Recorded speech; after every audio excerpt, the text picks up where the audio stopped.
Hello, everyone.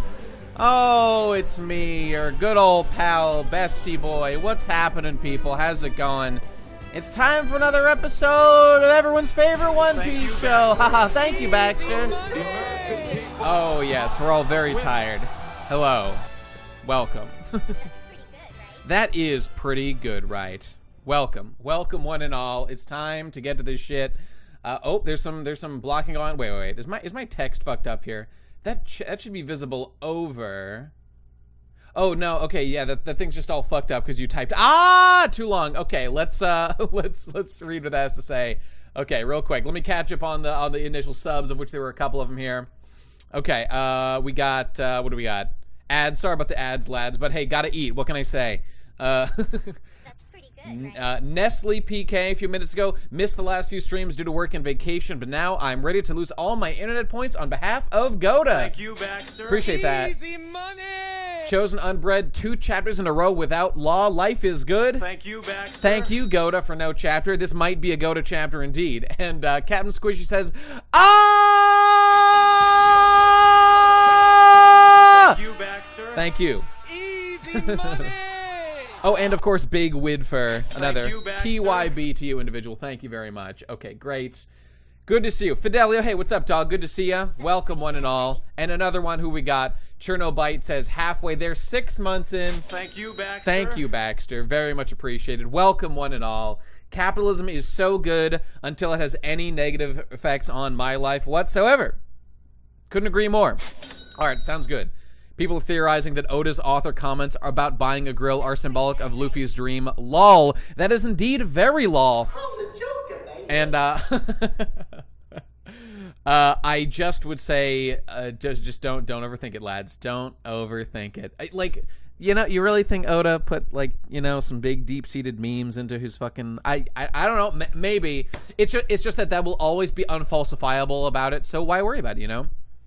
Do you have chapter 397 open? You know, not right now, but I do have some stuff from chapter 397 open that we can refer to as we go. And we will get back to that as we chug along through this chapter. And before we transition on over, let me just say one important update. All right, everybody, this is important, okay? This is going to be very impactful, I think, for the stream. You need to know this, okay? Here's an important point. All right, there is an update to our important gambling stream. All right, this is a gambling stream first and foremost. We're here to win big, win bigly and epically, okay? That's what we're all here to do, obviously, to get the only currency that anyone's going to care about soon in this world, Buckaroo Bits. All right, that's what we're here for. And so, I have an update to our gambling policy when it comes to chapters, okay?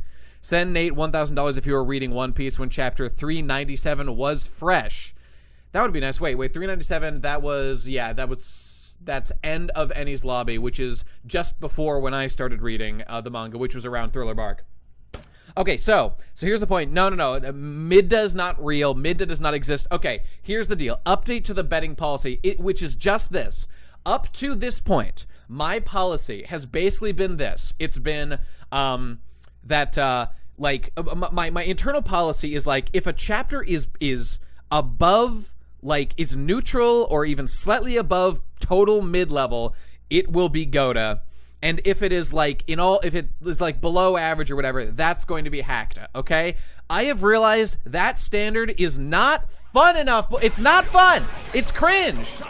That's what I'm saying to that, okay? So the update to the policy, all right? We're going to get way more loosey-goosey, all right, with what is Goda and what is Hakta, okay? Fun Piece begins right now.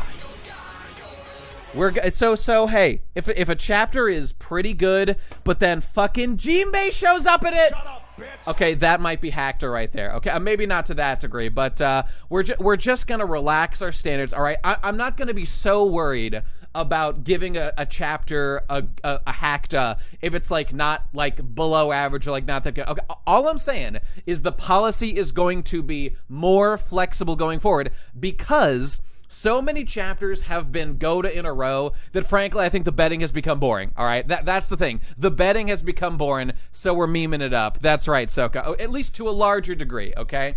Now, frankly, I'll tell you this. I was thinking of this update before this chapter came out. So I wouldn't say that is necessarily largely impacted by this chapter. So I'm just saying, take that as you will, okay? That's what it is. But going forward, I would just say, in general, more likely, there's going to be more hacked, you know? Because I like One Piece. I enjoy it very much. But a chapter being hacked doesn't mean it's a fucking 0 out of 10 or total shit. All right, like as I would have it could be a 9 out of 10 chapter, but it had fucking law in it. Okay, that could be a 0. That could be a hacked right there. Okay, all right. So there you go. Wano was so bad it skewed what we viewed as hacked or not. Dopey Dragon, that's a fine point. That may well be true. All right, that may well be true. Okay, so all I'm saying is, people, the standards are going to be loosening on both ends. All right, we're gonna Fun Piece begins right now. Okay, now when Femlaw is in the chapter, that's inching more toward Gota. It must be said. Okay, all right, there you go. Honestly, I don't think there's much hacked in the series. Wano has some huge lows, but still some high highs, says Fidelio. Whole Cake was pre-time skip quality. The rest is mixed. The arc is just great so far. Well, Whole Cake has some weird things. Like, the end of Whole Cake is basically dog shit. It's basically dog shit. The way they got away and Jinbei Stan and stuff. Okay, Shaki-chan 5850 says, yeah, and to you I say, Thank you, Baxter. TYB, my dude. The thing is, post time skip has been so much less consistently good. Again, I love Katakuri more than anyone in the world, right? Love me some Katakuri, but the end of Whole Cake was really fucked up. And again, there's varying opinions on this, but I just don't really like the totality of like Sanji's family lore intro, like being a prince, like kind of, but like the DNA splice and stuff, like he's a fucking cyborg, like that, and he just grows new DNA powers in Wano. Come on. Okay, there's a lot of hacked mixed in there, classic New Piece stuff mixed in there, aka bad. So okay, there you go. All right. But there's lots of good stuff in too. So okay, everyone, shut the hell up. All right, shut the hell up. We're moving on. Not the biggest fan of the sci-fi stuff, but at least we've got an arc where it belongs now. It does belong in this arc. Here's $2.50 from my Amazon Prime subscription fee. You're welcome. Thank you, Monkey. Thank you, Baxter. Thank you, Baxter. Appreciate that. That's, what's that, 2 months? Wait. That's Monkey King. Oh, and then Moses supposes we never move on, says Moses. Thank you. Thank you, Baxter. No, thank you, Baxter. Oh, okay, there it was. All right, sorry. We never move on. Okay, we're moving on now, people. Here we go. Take me back to Wano. We didn't get enough time there. Couldn't agree more, my man. Now let's go. Woo! Yeah. Thank you, Baxter. All right, feels good. All right, lads. Let's just get right into it. Oh, okay. But now, before we start, yes, it's gambling time. Okay, people. I know you love to gamble more than life itself, as do I. Let's get it popping, as we always do. Okay, one sec. Where the hell did I put this thing? Over here? New tab? Yeah, here we go. Okay. All right, let's review the facts, okay? The facts and the logic of last chapter, okay? Okay, boom. 83% Gota, 17% Hackta. Okay, all right. So, Gota bros, is it time to hold the line? Let's get some spam in the chat right now. Gotas or Hacktas, let's spam it. Let's see where people are feeling right now, shall we? Okay. I'd be shocked if Nate doesn't vote Hackta this week. Okay, hey, the bets are coming in. The stakes are mounting. The tension is rising right now. Okay, duly noting. Okay, I'm placing my bet strategically right now so I can win bigly off of all this. Okay, excellent. I am conspiring with betting agency so I personally can profit and win all the buckaroo bits. Yes, feels good. Okay, here we go. Is it Gota or Hackta? Gota, Hackta. 30 minutes. You got 30 minutes? Starting right now. There it is. All right, get your gamble on, lads. Okay, it feels so good. It feels so good to gamble and lie and cheat and steal. Wano being the worst thing ever is just new thing bad syndrome. It has a ton of problems, but it's still solid for a majority of it. I mean, that's why I feel a need to reread Wano before I go like, Wano was super bad all the time. Frankly, I barely remember some of the details of the beginning of Wano, so it needs a reread from me. You know, it went for so long. Jesus Christ. Okay, easiest hack to ever. Hold the line. Gota bros. We're going to find out. Okay, and remember, people, what I said before, our standards, Fun Piece begins now. Okay, Fun Piece begins right now. Here we go. Nate, did you put in a vote at 75K? Maybe. Wait. Let's see what the vote's coming in real quick. The vote right now is going in. Oh, my God. Okay, all right. The people are going hard on Hackta this once. What does it mean? Now, I'll tell you what it means. It means that if you hold the line for go to this chapter, it means you stand to win bigly right now, okay? You do. So we'll see. All right, here we go, people. Let's get into it, shall we? All right, chapter 1066, The Will of O'Hara. All right, let's see what's going on. Hang on, let me take a sip here. I've been yelling already. The Garma cover story fucking sucks. Worse than the Capone beige one. I would say, is it worse than the Capone one? Well, the Pound D pussy stuff, I mean, not only, there were, like, some elements of it were kind of okay. Whereas I would say there are no elements of this cover story that are kind of okay yet. Name one thing cool that happened in this cover story. What happened? Has anything good happened? Like, Katakuri showed up to show that his character has not even stayed where it was, but has actively regressed. All right. So great. Oh, Pudding was relevant. Oh, wait, but the problem with that is that in the same chapter where Pudding was shown in the cover arc, she also appeared in that chapter doing something like more important. So you literally didn't even need the cover arc. It was not necessary. You know? Isn't that weird? I find that weird. Okay. Katakuri's character development is better in Film Red than in cover arc. Oh man, what does he do in Film Red? I don't know. Okay, anyway, I don't care. I mean, Kuzan did show up. That was something. I mean, I don't know. Like, are you guys really that impressed that Aokiji showed up and froze something? I'm not that impressed by that. Like, it was okay, I guess. I like to see him because he's kind of okay. You know, I don't know. Do you want Film Red spoilers? I guess not. I don't see how it could possibly. Well, I guess it could take place after Whole Cake. Okay, there you go. Kata does nothing in Film Red. Okay, there you go. I'll watch it if I have literally nothing else going on. Which is never true. Hey, it's my boys. It's my boys over at TCB. Hey, what's up? Can we get a big Thank you, Baxter. to these lads for making the chapter translate real good for us? Teal, thanks for editing. Raimu, who I didn't speak to, thanks for translating. Teal, proofreading, yep. Who else did I speak to? No, sir, my man. Yep, there you go. Founder of TCB. Thanks, buddy. Thank you, Baxter. One more time. There you go. Okay, here we go. Okay, now all right, Schizo Bros, it's our time, okay? Can we get, what do you call it? Schizoda? All right, let's see if what we can derive from this. What meaning and deep grill lore we can pull out. Okay, Oda says, I got a new gas barbecue grill recently. I'm learning to cook meat via convection. I can't wait till everyone gets to try it. Oda Ichiro. Okay, the year of our Lord 2022. What does it mean? What does it mean? Okay, now what are people theorizing about this again? I forget what somebody said before. What can my schizo brain, my pattern-seeking mind, derive from this? He's definitely piling on the Sweet Baby Rays. Something about Vegapunk, or I don't know. Okay, whatever. I'll look for good theories. That Jinbei will be grilled. Makes sense to me. Bruh. I sure hope so. It means that Oda wants more thick meat in his life. Absolutely true. And some rabbit keks, carrot keks. That's the one. Yeah, they're done. All right. I think it's that Oda just wants to grill, you know. Put aside our differences. He just wants to grill, man. Let him grill. I know. I'm gonna grill you, Oda, on this chapter right now. Okay, here we go. Let's begin. Chapter 1066. Okay, begins proper. Here we go. Boom. What are you saying? A futurist. Okay, when we last left our heroes, we had just learned about Big Robot Man and how Egghead at least was part of an ancient kingdom that had futuristic technology. What does it mean? Okay, here we go. Lore boys, here we go. It's time. By the way, this chapter is kind of based because Jinbei has, I believe, not one single line. He does show up. Okay, so yes, when that happens, Hakta, it spiked. It spiked at that moment. Okay, obviously true. It had to spike. You know, it is what it is. But he didn't say anything. Love that. Absolutely loving that. Okay, great job, Jinbei. Keep your mouth shut when you're around me. Okay, futuristic city like this existed in the distant past. A shock to the whole crew. This is just conjecture. Okay, so it doesn't, know for sure. Okay, cool.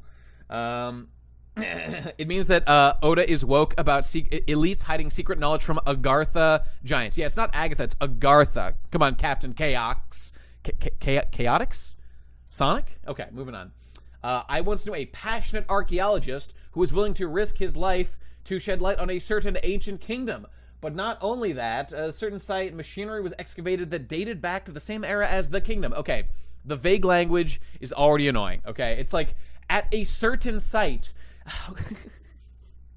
Okay, I don't think that was clarified in this chapter. It's, obviously, Vegapunk is talking about Agartha, right? Okay. It's that human beings don't talk like this, and it's always kind of annoying. That site, in that place. Just fucking say what it is, okay? Jesus Christ. All right, whatever. He has a flair for the dramatic, right? Indeed. For some reason, that's just a trope in anime, man. I don't know. Because just like, literally, what the fuck are you talking about? Just tell me what you are referring to. Is he talking about in fucking Egghead? Okay, probably not here. He's talking about somewhere else. One would imagine. Is it? Okay, I just don't know. I just don't know. I talk like that? You mean that place? Yeah. Okay, great. He's definitely implying a lot of green texting going on. He's a big shit poster on definitely probably a lot on Pole. Looking at this guy, I think he's a big Pole poster. Yikes. Hate to see it. He's talking a lot about conspiratorial world controlling guys. Yikes. Okay, not a good look, my man. Not a good look. Okay, are you saying that machinery was created during the Void Century? You tell me. You know something about this, Robin? No doubt. Well, you're right. He left it all in that place. It is true. The series literally began with a vague post by Gold Roger. You're absolutely right about that. That being the case, he's just asking questions, right? Aren't we all in this hell of a world we live in? Vegapunk literally saying, I'm not going to spoon feed you Straw Hats. Learn to look for the source yourself. They are. Oh, yeah. Oh, you're right. Just like a big shit poster would. He will not give sauce. He will not do it. Learn to use what's that thing on 4chan that like you click the button and then it like searches the image for you. Learn to use the image search function, idiots. Okay, that's what he's saying. Lurk more. Sauce now, that's the one. Sauce now is the one, but also lurk more. He's power level styling on all of them right now, which is very based. Based Gatekeeper Vegapunk. Love to see it. Shaka specifically. Yandex, that's a good one. Okay, Dr. Vague Punk. Okay, so Lamau, you don't even know what that place is? Okay. So did I miss anything here? Like, we just don't know what fucking machinery he's talking about. Okay. At a certain site, machinery was excavated that dated back to the same era as the kingdom. Okay. Now, he actually might just be referring to, like, the mech that, like, Luffy is hanging around right now, right? That's entirely possible. Fine. Okay, I hope that's what he means. If not, okay, whatever. I guess we'll just keep wondering forever. Okay, hang on one sec. Okay.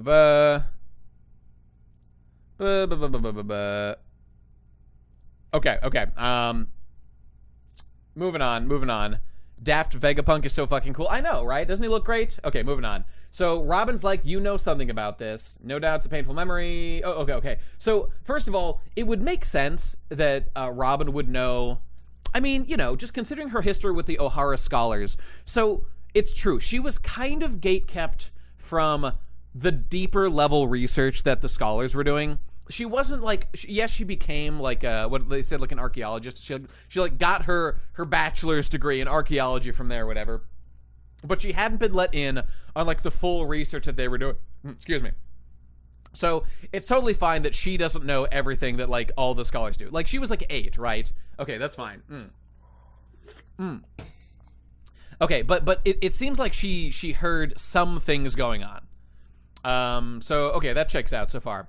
No doubt it's a painful memory, but 22 years ago, your home of Ohara was eradicated by a buster call. Hang on, does that math check out? Robin is 31 years old, I believe. 22 years ago, she would have been 9. And I mean, you give a little wiggle room because like time has passed in between like the 2-year time skip. Yeah, that checks out. Okay, she did not get that doctorate. Very embarrassing.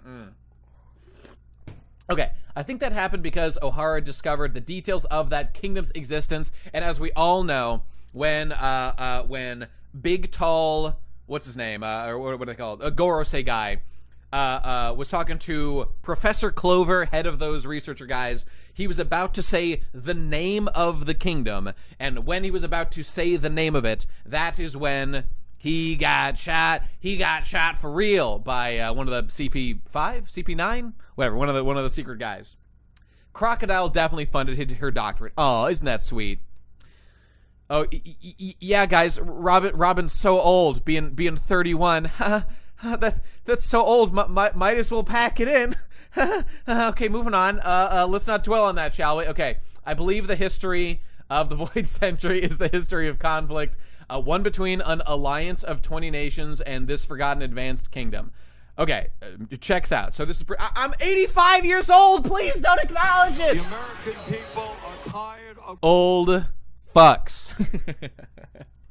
She's aged to perfection, you know? That's what it is. Okay, so yeah, so Shaka here, okay, the victorious 20 went on to form the world government and shape history as we know it, right? We already know that the 20 original kingdoms, which included, like, the Alabasta kingdom and their ancestors, they fought with them. The Alabasta guys, the Nefertits, however it's announced, they chose not to become fucking the whatever you call them, the Tenryubito. They stayed behind and remained as, like, kings, whereas all the other guys became Tenryubito and put, like, other families in charge, whatever. You are only so old because you used your life energy to yell so much. It's true. I'm wasting away right before your very eyes as I sneed and cope my way through chapter after chapter. Okay, hang on. Oh, did I miss? I missed a sub before. Sorry. Spearmaster EX subbed for 3 months. Thank you, Baxter. Katakuri job to hallucination gas, hack to energy. Absolutely true. Very true, Spearmaster. Hey, you know who else is Spearmaster? Katakuri. Oh God, what did I do? Oh shit! Did I just fuck up the thing? Hang on. Okay, sorry about that. All right, whoops. I was gonna make a joke about Katakuri's spear is his cock, sex. Okay, there you go. Ha, very funny. We did it. Okay, all right, we're all fixed. Okay, moving on. Okay, ensure that the ideas of the ancient kingdom wouldn't live on. They erased every trace from history. Right. Okay. So I was just gonna say about this. Is there any new information here now? I think it's just that like they're just really clarifying what we already suspected, that there was one ancient kingdom that got obliterated, and now so like the 20 nations that formed the world government, they were likely at war with that kingdom and wiped it out, as we all know. Okay, makes sense. We thought it was going to be a Frankie arc. We were scared it was going to be a Jinbe arc, but it's actually a second Robin arc. Kind of. Oh, Frankie Bros, are you coping yet? Frankie Bros? I told you. I fucking warned you all, and I'm going to stick with it. This will not be a Frankie arc, because there will be no Frankie arc. Oda doesn't care about Frankie enough to give him an arc. He doesn't care enough. He doesn't have the energy in him to, like, devote time to developing Frankie. He's just not, he doesn't care. And I kind of don't blame him. Frankie's arc was concentrated basedness in his original arc, and since then he's done, like, nothing important. I'm sorry. It's just the facts. And if that makes you vote Hackta, well, that's on you right now. Okay, moving on. Excuse me. Right, that's crazy. Is this for real? What an epic and romantic tale. Okay, that's as much Frankie personality as you're getting in this arc right there. Hang on, Vegapunk. You mean everyone who knows about this gets eliminated? Indeed. Then why did you tell us? Shut up, bitch. That's what Usopp's saying to Vegapunk right now. Yeah, I can't unhear it. Come on, brain, forget. You didn't hear anything. Like I said, this is just conjecture. Okay, this is hilarious. I love it. King Legs is here to vote for Hackta. Okay, fair enough. This is... I really like this interaction. This is, like, the best thing that Vegapunk has done so far. Because it's actually funny in a very deadpan and endearing way. You know, I like it a lot. He's like, I'm telling you secret information that could get anyone who hears it killed? Yeah. I don't care. That's it. And Frankie doesn't care at all. Because Frankie is a Chad. No doubt about it. I will cosplay as Vegapunk 01. That would be a great costume. Oh, imagine you and 5 of your closest homies cosplaying, maybe 6 if you want to get one extra superlative individual, doing a full Vegapunk cosplay.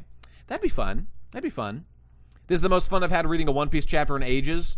Well, I mean, I wouldn't say any of this is, like, particularly amazing so far. I mean, he's just kind of clarifying and stakes. That's fine. But this is good writing right here. This this characterization, that I like a lot. So okay, we'll continue. We'll get more Kino. We'll get more Goda as we go along. But Nate, girls don't exist. How can we cosplay as them? Great point. We'll have to make do with what we can. So tell me, Nico Robin, if I am right. And this discovery is why Ohara was wiped out. then wouldn't the government's actions be tantamount to confirmation? I mean, one could infer that it confirms this theory, sure. The fact that they did that to O'Hara, it implies that. It could be some other super secret important information. That's possible. But, you know, seems like a pretty good bet. Fair enough. Why are you asking about this? Oh, God, I've got hiccups. Hang on. Ugh. It's like 6 paths of pain, but no homo. Fair enough. And there are 7. There are 7. We know of 7. So you could have the full Akatsuki squad, you know? There were 7 in the Akatsuki, right? Am I misremembering? No, there were more than that, weren't there? I don't know, whatever. Were there 8? Oh, shit. Okay, no. I'm trying to think of a squad of 7. The 7 swordsmen of the water guys in Naruto, right? That's something? I think there were 8, because I think everyone had a partner. Fuck it, I don't care. And I know there was like 15 if you include all the pain guys, but whatever, who cares? 7 samurai, 7 deadly sins, the 7 chaos emeralds. Now that's the best one. You win. Okay, good. A buckaroo bit for you, my lord. Okay. All right. Why are you asking about this? The scholars did devise a theory after all their extensive research, but wouldn't someone as high up in the government as you know about it already? So. Okay, so I guess Robin had heard at least some of this, and maybe she knew, like, all of it. I don't know. Okay, whatever. That's fine. I'm afraid government affiliation makes no difference. I'm kept in the dark like everybody else. Even bringing this topic up to them would result in my immediate erasure. Okay, makes sense. Then stop telling us it's just torture. Let us get out of here. Okay, based, Usopp. Continuing to be very funny. Oh, and there's the kanji. There's the kanji for say or shoal for, like, correctness. That's fun. So what is it? He was like logic. I don't know. That could mean logic. Whatever. Anyway, he's based either way. If that's true, how you know they were researching that? How could you know they were researching that kingdom? Right. All the books and materials were on O'Hara, and they were... The will of O'Hara lives on. Sugoi, what? That day shocked the world. In a single night, O'Hara, the island renowned for its love of knowledge, was wiped out, save for one little girl. The scholars were labeled devils, dissidents who plotted to overthrow the government. Yes, indeed. Okay. And I'm just going to say right now, I mean, as soon as I read this, I remembered, of course, I think everyone did, it was a thing. I remember super well that during the O'Hara, like, attack, the Buster Call, there was a big thing that they were throwing the books into the lake. That was a deliberate thing. And, like, at the time, I remember thinking, like, I wonder if they'll, like, actually survive that way. It seems like they might, like, all get destroyed. Is that actually going to preserve them? Does paper do well underwater for extended periods of time? I'm not really following it. I mean, there's a chance it might survive, whereas if it gets burned, it might not. But, you know, I'm starting to think that things during Buster Call survive a little bit more than you might otherwise think. Those theories that, like, everything in a Buster Call gets obliterated every single time. Ooh, yikes. I don't know if that's, I'm getting a little sweaty, a little hot under the collar. I don't know about that, you guys. Okay, we'll see how that pans out, shall we? As a paper expert, I can confirm that paper does great with water. Okay, Rano's confirmed. It sounds good to me. All right. Okay, right. So the scholars were wiped out. They were dissidents and devils. Okay, very based. Akainu gave them the old Magma special. You love to see it. A few months after the incident, I paid a visit of my own to the scorched earth of O'Hara. I was acquainted with Professor Clover, the foremost authority on archaeology. I figured I should at least leave some flowers for him. Okay, fair enough. And PH, that's got to be Punk Hazard, where we know that Vegapunk was at one point. I'm a big brain guy, and I knew that as soon as I saw that, because I'm very smart. Thank you for noticing. Thank you, Baxter. You knew Professor Clover. Okay, so I mean, that's kind of cool. Vegapunk knew Clover. I mean, you know, like they could have just as easily not known each other, but O'Hara was a renowned scholar that people knew about, so that's cool. The shoal kanji is indeed Shaka symbol, but Shaka is the Japanese name for Buddha. Yeah. Wait, isn't that Hotoke? I learned the kanji for Buddha, and it was Hotoke. Hang on. All right, kanji bros, it's time to get our lesson in. All right, G-Show, we're off to the races. G-Show, here we go. Let's get our kanji quiz in, shall we, right now. We're all learning, we're growing. Our brains, just like Vegapunk, we're getting very large brain right now. Okay, here we go. Let's see. Shoal kanji, it should pull up. Come on. Yeah, go to the thing. No. It's gonna be maybe it might come up easier with say. Where the hell is it? God damn it! All right, let's try say real quick. ads. Oh, curses. Where the hell is it, goddammit? Oh, there it is. Okay, boom, we found it. Boom, right there. Not during kanji time, cursed ads. Okay, sorry about that, peeps. So, okay, so there it is. Correct, justice, righteous, that's the kanji, and just to confirm, you can see it is back. There it is right there. It's kind of small, but you can see that's the kanji. And that's the kanji right there. Sei or shol, and it's, shaka is not a pronunciation. Okay, that's fine. We're gonna look up Buddha real quick. Hotoke means Buddha, but Shakyamuni is the name of Buddha. Ah. Okay, that's cool. So let's just for fun. Hotoke. Yeah, that's Buddha right there. Shakyamuni. Okay, cool. Hotoke, as you can see, well, that's pronounced Hotoke if you can't read hiragana. That's the symbol for Buddha right there. Okay, and it's also pronounced Shakyamuni. All right, that makes sense. So he's very Buddha-esque. That's interesting. Justice can be equated to good. Fascinating. Oh, and incidentally, we know 100% that this character is in fact male because they don't have an absolutely massive rack, which every woman in One Piece does. You know, this has been confirmed. Every moid, he just can't stop himself. You know, he just can't. So we just know that that's a fact. And what was I saying? Something about kanji, whatever. Oh, and he's like justice, and then Lilith is evil. Lamau, absolutely hilarious. Very funny. What did he mean by this? What did he mean by this? Maybe he's doing like an Adam and Eve type thing. Okay, either way, it doesn't matter. Oh, except for Fishman Queen. Okay, you know what? You got me there. Otohime. Wait, no, that's not right. Not Otohime. Yeah, no. It is Otohime. Yeah, Otohime did not have a bodacious rack, but she is a fish, so I'll give her a pass. She is a fish. All right, there you go. Moving on. Okay, we were right around here. Okay, all right. Based flashback to Clover Boy. Clover's obsession with the Void Century fueled his adventurous lifestyle, searching for relevant texts the world over. The Marines incarcerated him on at least 10 occasions. By that time, he settled down. He was the world's most famous archaeologist. Okay, excuse me. Pretty cool. And Clover looks kind of cute there. Kind of funny, kind of quirky. I like it. Young Clover in one little panel. Yeah, I mean, that's cute. I like it. Makes sense. He's an archaeologist. Of course, he would travel the world looking for things. Makes sense to me. And over time, and man, I love his drip. Okay, Shaka is dripped out of his fucking mind. All right, the hoodie, the big ass coat, those gangster ass pockets. All right, yo, Shaka's drip off the charts. Absolutely love it. Okay, look at the top of his head. Okay, we're gonna get to that. Okay, all right, here we go. I would wear that, and he's got like the fucking Daft Punk helmet, bro. He's soaked with that drip, no doubt. It's true. Otohime does have that Kiku figure. Absolutely true. Pretty sus. A little sus. Okay. So, over time, countless scholars were drawn to him, and they all flocked to Ohara.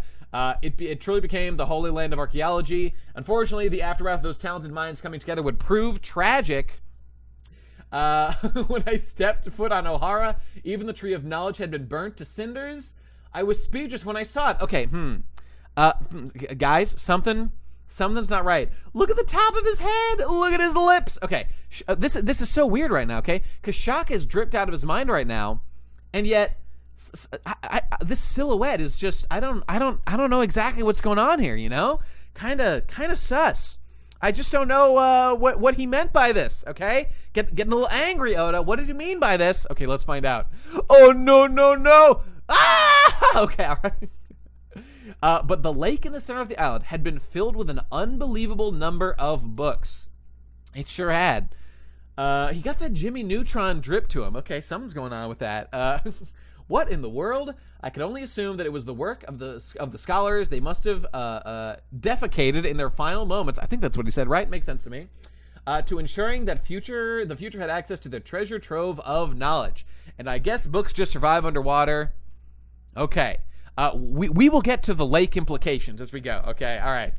Okay, oh no, here it is. Now, this is the actual funniest joke. Okay, this is the funniest joke in the chapter. If the Marines did discover the books, they were apparently too ignorant to understand the value left to them. Ohara had triumphed over them. Oh God, no. No! You can't do that, Oda. You can't even pretend that makes sense. You can't. They simply did not know, lads. They simply didn't know. Marines, no. Not like this, Marine bros. Okay, we've long speculated that that the world government is full on developmentally disabled. But with this with this moment right now, Green Bull bros, I think Green Bull must have been leading this mission. We came to destroy Knowledge Island. Why would we care about books? Okay, a single person says anything. They're like, hey, I've got a useful piece of information, and the Marines are straight up like, we don't care. Speed reader. Am I a speed reader? Am I? Like, I know he says, if the Marines did discover... Okay, did they not search the island? Okay. Did they not look? They assumed the water would destroy the... Okay, just... the things that I'm expected to believe are a reasonable course of action for the world government that will... People, they will erase an island from existence. From existence. Okay? If there's like... They will destroy innocent men, women, and children if they think that there is a chance one of them might be a pirate. And they didn't look like at all. Okay, no. Well, okay, I've got a question. No, okay. I mean, I was gonna say, okay, frankly, there are characters, there are characters we're gonna see that did have knowledge of, like, that this was here, that, like, there were things to find here, okay, all right. This is a lot for me to understand. Okay, the book surviving is fine. That's okay. That's not a huge problem. But I'm expected to, okay, we're going to move on. We're going to get to the time frame of things. We're going to have to talk about, again, what I'm expected to swallow uncritically. Okay, we're going to get to that. All right, we'll come back. Yeah, okay. No. It's not about telling your soldiers about it. Like, they could just say, just destroy everything, you know? Nate, do you know what the word if implies? That it's conjecture? I know what it means. But what's unambiguous is that I'm expected to believe that they didn't check in the lake, you know, that they didn't search very hard. And I mean, let's not forget. I mean, we could go back. We could check the facts. You know, we could go back. We could see, like, what was the situation, because I remember them throwing the books out the window. All right, wait, they did found it, Slenderman? Well, what are you talking about? So they did find it and they just didn't care? Well, no, I mean, he says if the Marines did discover. I mean, how do we know? What do you mean? What's the evidence of that? That, like, they definitely did find it, and then we're like, wait, 398? Whoa, really? Oh no. Oh, that's even worse. Oh no. Okay. All right. Well, we got to pull that up. Hang on. Read One Piece online. Oh no, bros. Oh no. All right, 398, right? Okay, you got a link to it? Okay, sick. Okay, what do we got? Oh, no. Oh, my God. Oh. So we've got a bunch of Marines looking directly into the lake. Oh, go to bros. It's not looking good. Goda, I'm gonna need your explanation, okay? You're right. Off panel, someone killed these Marines for fun. These guys, they found it. Oh no. Okay, so we've got a couple of retarded Marines. Okay, this is the tree. Okay, oh no. Yeah, the word if no longer applies. There's this too. Okay, let's see what we got here. Please don't be dolphin porn. Okay. Oh, yeah, right. Like, I remember this. Okay. What's happening with the cannon fire? Knowledge propagates. We cannot let it spread beyond the island. I mean, yeah, we know that they didn't want to explain it, you know. Why is the art so much better here? I think we know the answer to that. New piece, baby. So, and then right here, I mean, by the way, yeah, this is what I remember. I think they were throwing the books out the window. It's just, you know, there's just no, I mean, what does this prove? This just proved that this is a very bad explanation for how the books were not found, or, yeah, I mean, they were found, but not, like, dealt with by the Marines literally knew. Do you think these Marines didn't report this back to anyone? Do you think that they didn't tell a soul? Okay, look, I'm going to work with you. I'm going to work with you. Go to voters. I know, because Hackter's rising right now. Okay, they didn't report it for the lulz. These were heckin' fake Marine arenos?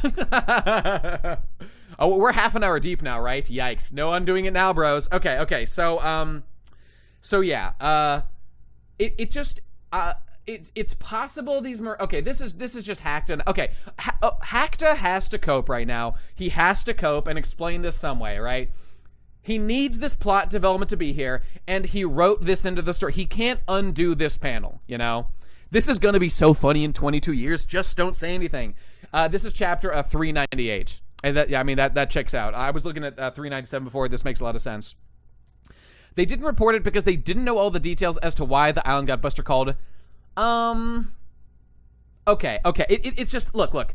Does this, like, ruin One Piece? No, it doesn't ruin One Piece. But, okay, at the very least, you have to accept that this is big convenience pieced at a bare minimum, that they wouldn't report on the island that they just buster called a lake full of books, that they wouldn't report it, or that, like, no one would know. And again, that they wouldn't, like, more people wouldn't be here to search the island. And again, the fact that, like, other people a little contrived. Okay. We can disagree on, like, the degree to which it's, like, you know, like, hacked or whatever. A little contrived, he says. A little contrived. Oh boy. And again, like, we're gonna get to it, but this island was then abandoned so other people could come and just, like, have a look around. Just have a look around. You know, that's fine. It's fine to have a look around. You know, take a little look. Have a little search. Do a little spelunking exploration, you know? Sounds good. Sounds fair to me. Should the world government, like, maybe keep an eye on it? Nah, it's fine. All right, convenience bros, it's your time to post. Okay. So, I think we've covered this thoroughly. We all understand the issue. Those two Marines are in Sword. Chapter 1, baby. Thank you. These are the two original Sword members. These are the ones. Wait, look at that nose. Okay, unironically, look at that nose. Wait, I have to pull something up. Hang on. I'm about to blow your fucking mind, all right? Where have I seen that nose shape before? Where have I seen that scruff? Look at that. Are you seeing some scruff right now? Where have I seen that? It looks a little familiar, huh? Okay, imagine someone maybe tucks his hair up a little bit. Boom. Chapter 1, baby! That's it. That scruff, that nose shape, that skull shape, bros, phrenology, bros, this is our time. It's happening. Chapter 1. He knew all along. It was him. Okay, now the fact that scruff might be debunked by seeing this character later on in this very chapter, ignore that. All right, look, here's how it works. Anything that lets me believe my theory and excuse any potential writing issues, that's what we believe, okay? That's what we run with, okay? We ignore anything that might make One Piece have flaws. That's what we do, and it works every time, all right? When you ignore all the flaws, everything is a 10 out of 10. Thanks, Demo, for the good advice, and that's how I choose to read it. And if you choose to read it differently, well, you're just hoping for Hackta, frankly. Can't lose, baby. All right, when you read it the right way. Okay, here we go. Yes, my headcanon is better than canon, without question. Believe it. Okay, moving on.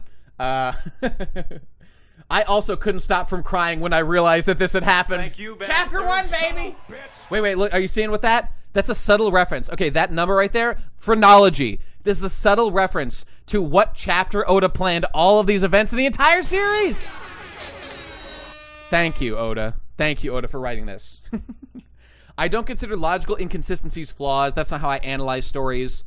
I mean, it can be to varying degrees. Surely, sometimes logical inconsistencies are problems. I mean, we don't need to get into it, but I mean, come on, sometimes it's a problem. Maybe you don't think this one is, but hey, what can I say? Hacked is rising as of this panel. You know, what can I say? Chapter 1, bros.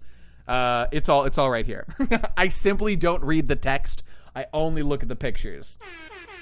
Based. Make sense to me. Nate, can you name one Marine smart enough to do this job properly? His name is fucking Aokiji. Oh, wait, I'm sorry. His name is Akainu. There we go. And he was at this event. Okay, listen. Here's the problem. All right, here's the problem. Akainu, my man, the greatest living man on the planet, okay? He was at this event.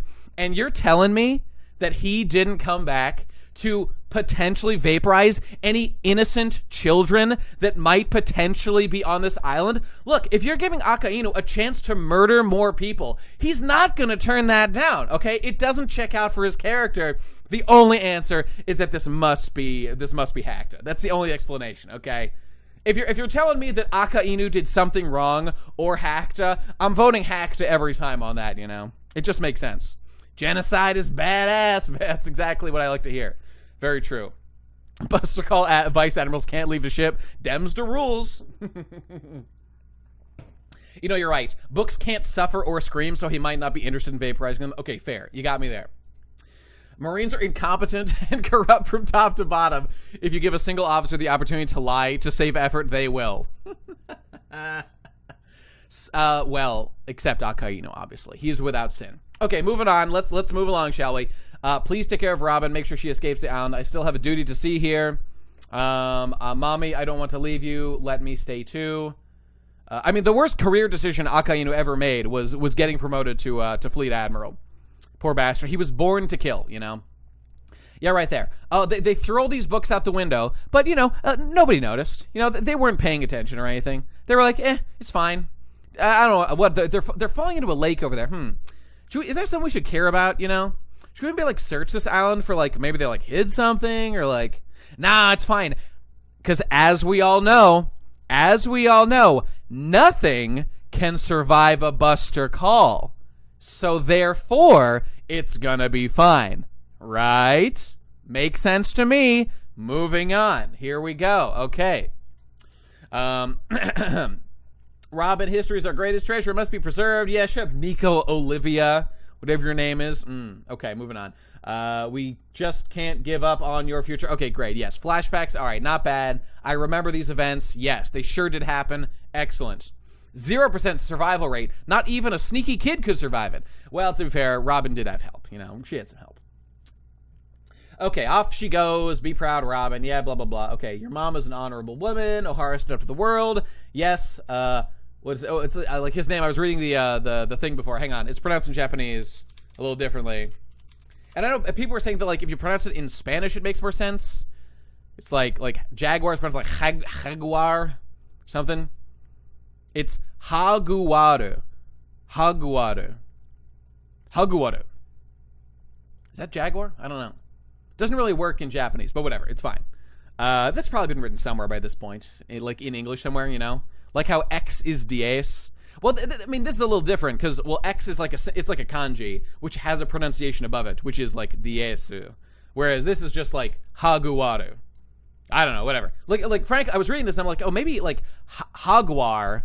Maybe that's like a more giant-y sounding name.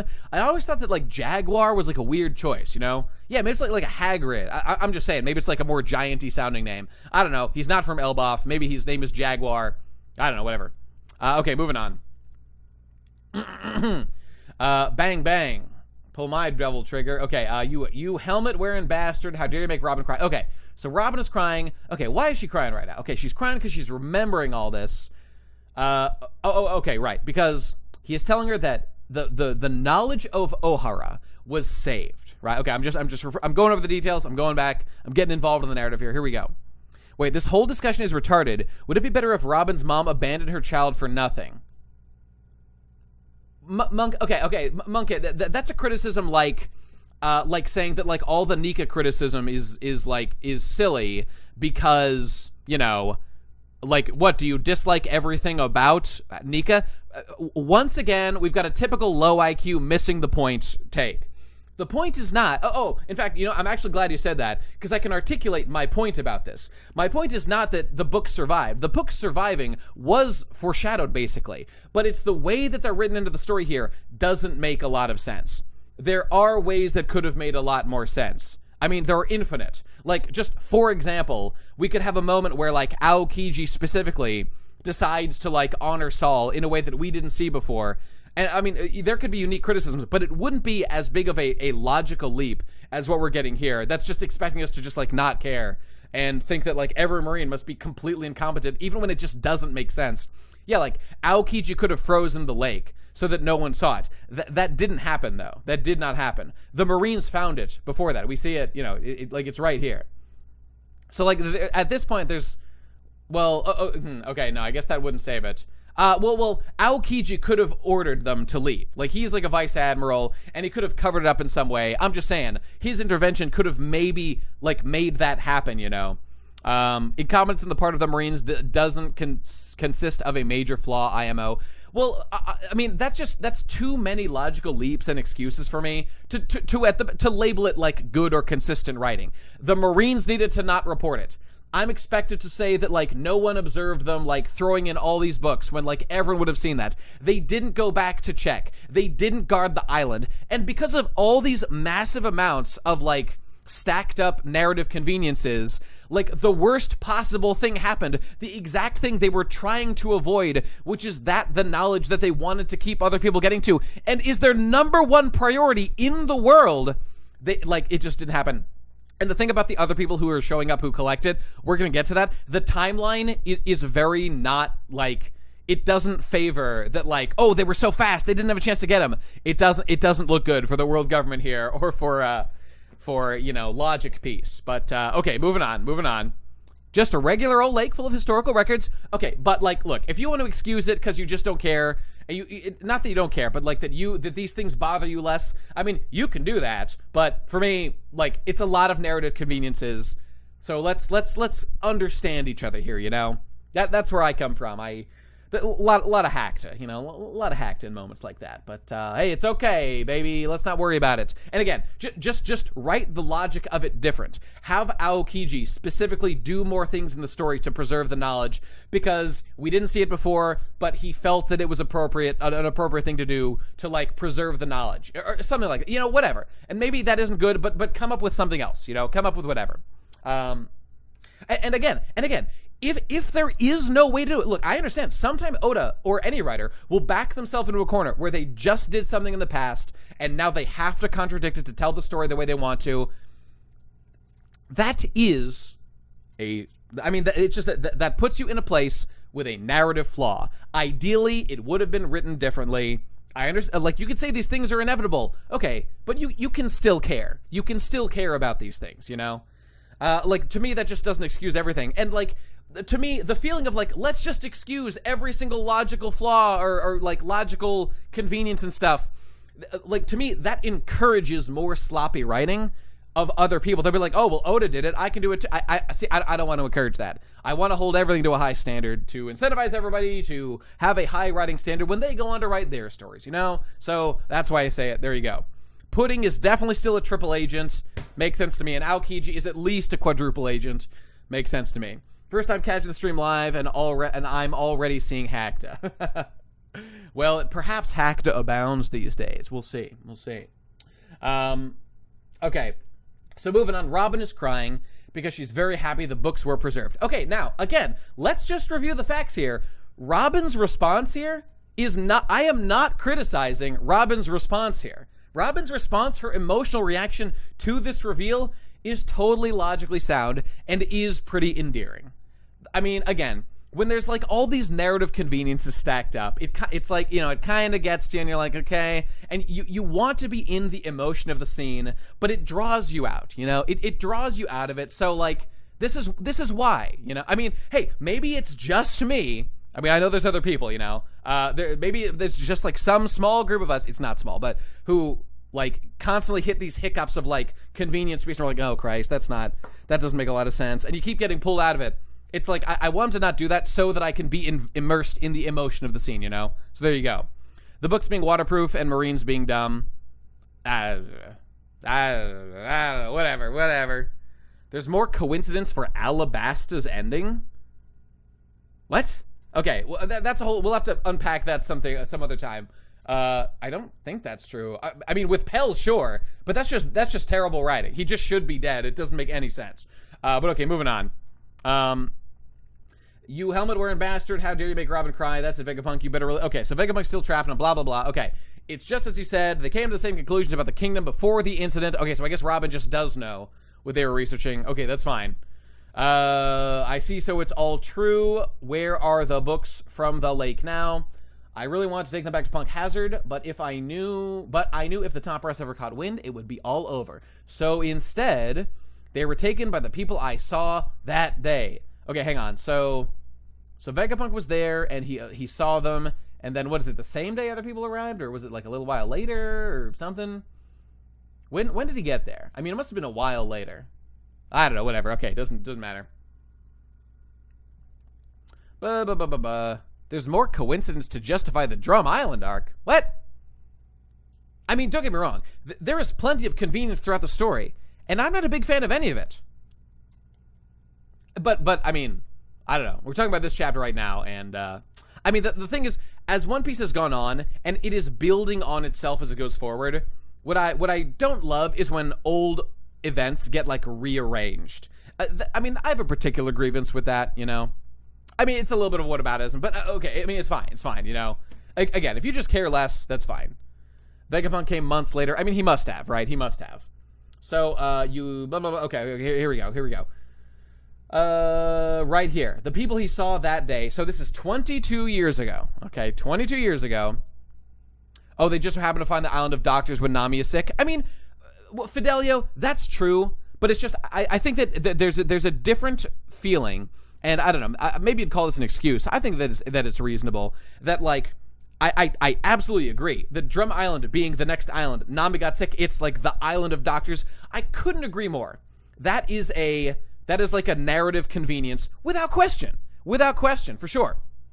But the thing is, that's one that's like woven into the story, and yet you could even argue that that's sort of a flavor of Destiny piece, a little bit. Like, you can feel the hand of the author at work. I mean, obviously, like Luffy surviving the buggy execution. You know, whichever way it goes, yes, that's the hand of the author at work, without question.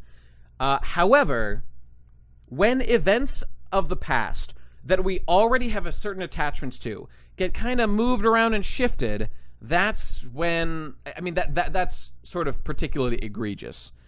It's almost like fiction runs on convenience. It's just about degrees, you know? Every story is going to have some convenience for sure, but it's about degrees. And we haven't even gotten we haven't even gotten to the real meme, but we're going to talk about it, okay? We're going to get to it. Okay, so a few months after the Buster Call incident, someone else is visiting the debris. Oh, okay, so this is the same day. This is clearly when he first got there, and this is months after Buster Call. Okay, there you go. Giants? Let's pull him up. Okay, who's this unusual lad? Interesting, mustache. He's sticking out his tongue for some reason. Okay, pretty cool. Got cool sunglasses. I like it. All right, let's pull them up. Who are they? What should I do? Do they have any idea how important those books are? And that giant right there looks a little familiar. Who's that guy? Excuse me. He's got that ahegao tongue. Indeed, he does. Oh, excuse me. Vegapunk silhouettes give me Pun Pun vibes. I get it, man. I get it. Okay, so that's clearly Hajrudin, right? That's clearly Hajrudin. And girl, I mean, we saw the whole crew, but that looks exactly Geld, right? That's the one. And it's been a while. Vegapunk, what? But we've already met Vegapunk like 6 times. That's so crazy. As usual, that head of yours makes you stand out. Is that you? Monkey D. Dragon? Oh my god, it's Dr. Vegapunk! Ah, what? Wow. No, his name is Dr. Vegapunk, and he's the head of Punk Hazard Laboratory, 43 years old. There's Megamind. Okay. So there's the big reveal. There's the big reveal. Lol, sorry about the ads. Lamau. His brain is almost as big as Oda, indeed. The head of Punk Hazard Labs, indeed. Now, do I have some I think I saved some images for just such an occasion. Hang on. Some comparison images. Yes, here we go. Here's the one. Let's pull up the old images of Vegapunk for fun comparison to suss out any hacked. All right, here's the first image we ever saw of Vegapunk. Okay. This is during Thriller Bark. So, okay. I mean, does it look a little different? No, get out of here, Dragon. I don't care. Actually, I don't know. I'll leave him up just for fun. So, the physiognomy, I don't know. It's like a little bit different. Could be Shaka. I guess it could be Shaka. I don't know. Anyway, I don't even care. Like, I mean, Kaido's design, like, changed also from guy with fez to Kaido. Whatever. Some changes happened. Who cares? In my heart, I always knew he would look like this. This is Fun Beast. Okay, and let's just pull up the other one. Let's get out of the way. Okay, and then there's this one. Now, this is the more interesting one. This was during Punk Hazard or something, right? When Caesar Clown was around. How does this man stand up? That's a great question. But chapter 1. Indeed, well said. So what's going on here? This is the mustache, perhaps? This is the nose? Is this an arm? So, like, what's going on? I guess that he's got a round nose, got a spiky thing there. Is that his tongue? Oh, it's probably his tongue. Yeah. I think it's like, at first I thought this was an ear and like it was like a hat. No, I think that this is definitely his tongue sticking out. I mean, if I had to guess, that's what I would say anyway. So that's pretty cool. Roger's design changed too for the better. Bruh. Disagree. It's the ear, you cuck.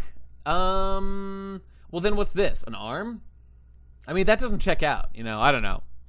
I don't know. I mean, I'm just out of interest. I think that this is like side silhouettes. He's looking like this way. Under the mustache. Oh, I don't know. Anyway, who cares? It looks pretty close to what we have now. I mean, if that's the tongue, it looks especially accurate. Man, nobody predicted that'd be a tongue.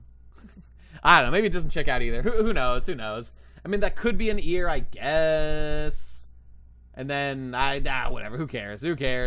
Like, it doesn't really, like, it makes the most sense from that side, but whatever. Anyway, he's a freak with a big-ass head. Again, let's go back to this. Look at the size of look at the top of his head. His tongue hanging down like a large tie is a neat design aesthetic. I mean, it's been done before. We've got Perospero. He's got one. And that's it. A little racist. Against who? What, Germans? What, Jews? I'm not seeing it. I don't know what it could be. Me too. I'm loving the palm tree haircut. And we've seen, yes, okay, we'll pull up the other image. We'll pull up the image when we get to the last page, because we definitely know what this design is influenced by. Okay, so let me just say that this is it off-putting initially? Yes, it is. He might be a special tribe of big head people. I don't think so, and I don't want that. First of all, we never heard anything about big head tribe people. Although, wait. Oh, I do have an image to pull up, actually. Hang on. There is, well, actually, there's two things that are similar to this. Hang on. There is one character that I'm immediately reminded of. Can I get a good image of him? Okay, here we go. From the anime. This'll work. Head Bros. Vice Admiral Strawberry plants his chapter 1. Not bad. Average One Piece subscriber, or Talking Pirate subscriber. So, I mean, this doesn't show it that much. Oh, wait. This one shows even better. He looked like this. And this is his head. That's not hair. His actual skull looks like that. This is Vice Admiral Strawberry. Average Nate head. Yes, indeed. So, he'd wear the little hat on top. Yes, he did look like this, and he looks like this in the manga. It's not like an anime original. He does actually have a huge head like that. Didn't Guy from Wano also have a big head? Oh, yeah, that's true. And we saw when he was younger, he had a much smaller head. So, he probably worked out at the library for a while. Fukuroku-ju, yep. Worked out at the library, and his brain grew.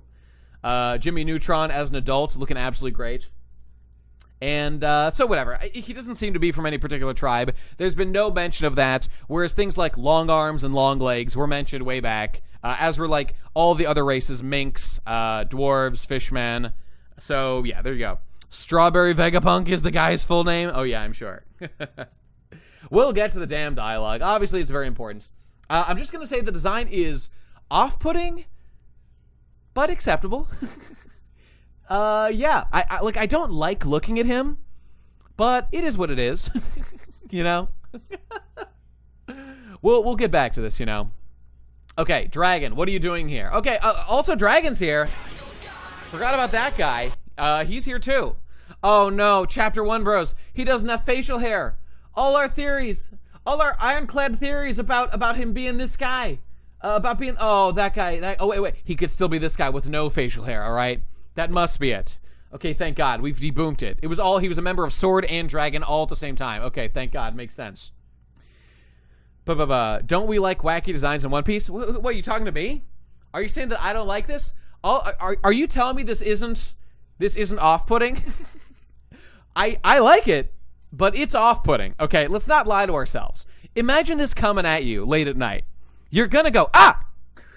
You're gonna run. You're gonna do a 360 and run the opposite direction, okay?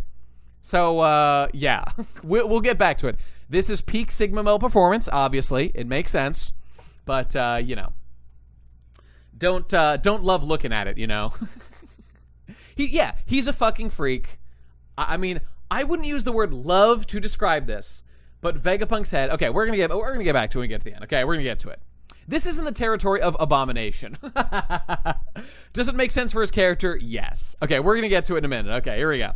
He definitely skipped leg day, and he's paying the price. Okay, so you two also knew Old Man Clover. Okay, wait, that's my line. Your head definitely looks like it's gotten a good bit bigger. This man literally is working out at the library, and it's making his head bigger. This is literally happening. It's canon to the series. Okay, there you go. Fantastic. Oh, and Dragon brought flowers. Oh, and so did Vegapunk. Okay, cool. You two. I know he was once a bit of a hooligan roaming the seas, but all that nonsense about him trying to destroy the world, it's blatant propaganda, which I believe 100% because the world government told me to. All right, and head of the Freedom Fighters, 33 years old. Head of Vegapunk Laboratory, 43 years old. So, head of the Freedom Fighters. Okay, that is a new thing that we're just hearing about now. Okay, cool. Let's get back to that. Are you worried about the Giants? They're not scavengers. I had a word with them just now, says Dragon. It seems they're from Elbaf, and they're fully aware of the value of those books. Their captain was a strange giant, wrapped from head to toe in bandages. Sounds like he's going to be a mummy. Interesting. Okay, so there's a mummy giant now. That's interesting. Okay, that's pretty weird. Do you think Dragon looks like Rocks? I see similarities, but I don't get the connection. I mean, yeah. I mean, let's pull up an image. I was doing this before. Rocks, One Piece, Zebek. Let's get a picture from the manga. Does he look like him? Yes, he does. Does he look like him to the degree that it kind of feels like it might not be a coincidence? It's a little bit getting to that point. Say, take a look at Dragon, and there's Rocks. I mean, they both have a similar hairstyle. Like, you know, the kind of nose and jaw looks like a little bit similar. And I've got another one here, just more hair, you know.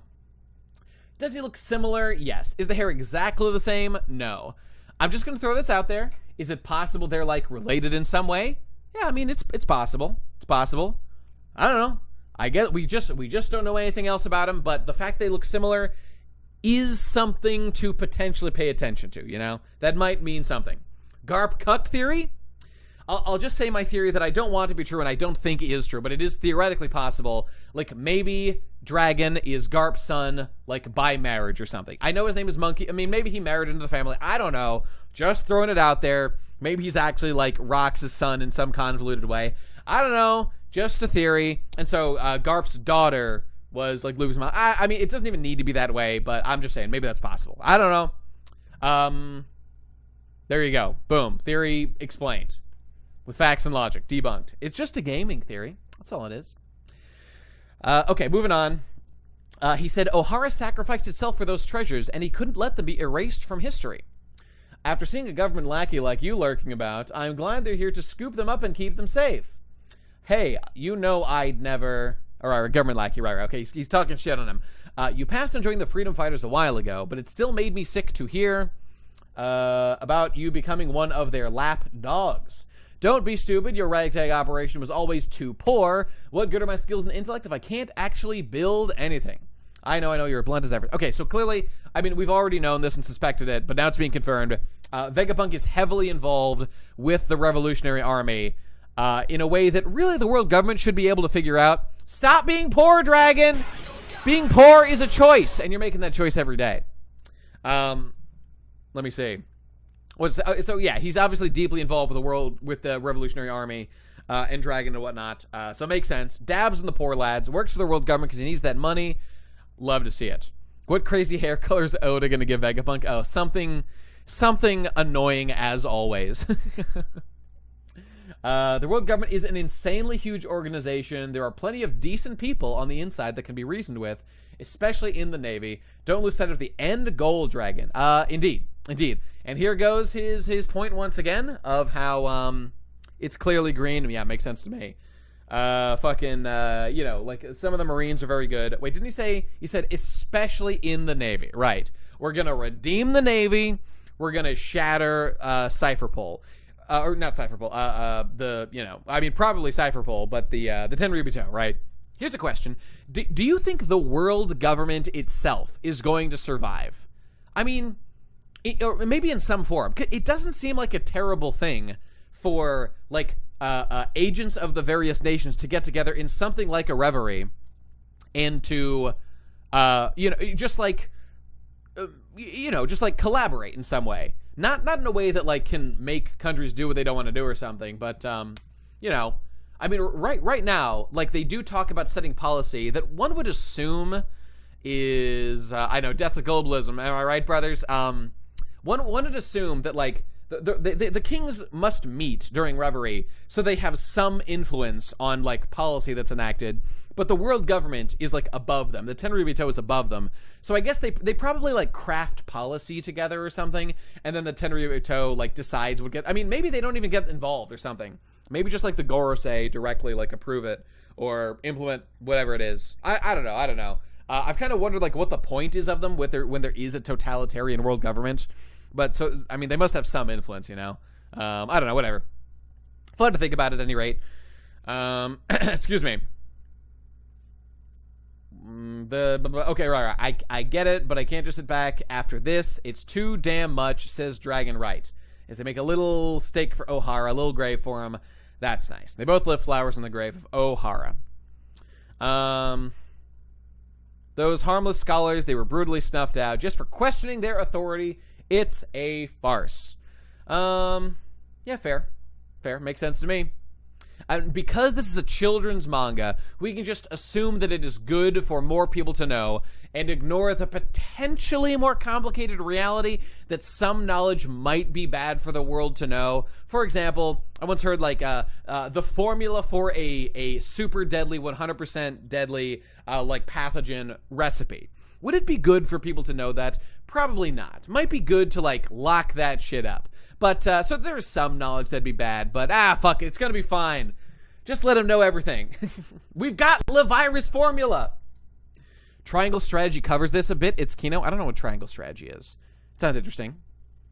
Yeah, let's go open source with our virus policy. Makes sense to me. The Coca-Cola formula. Let it out!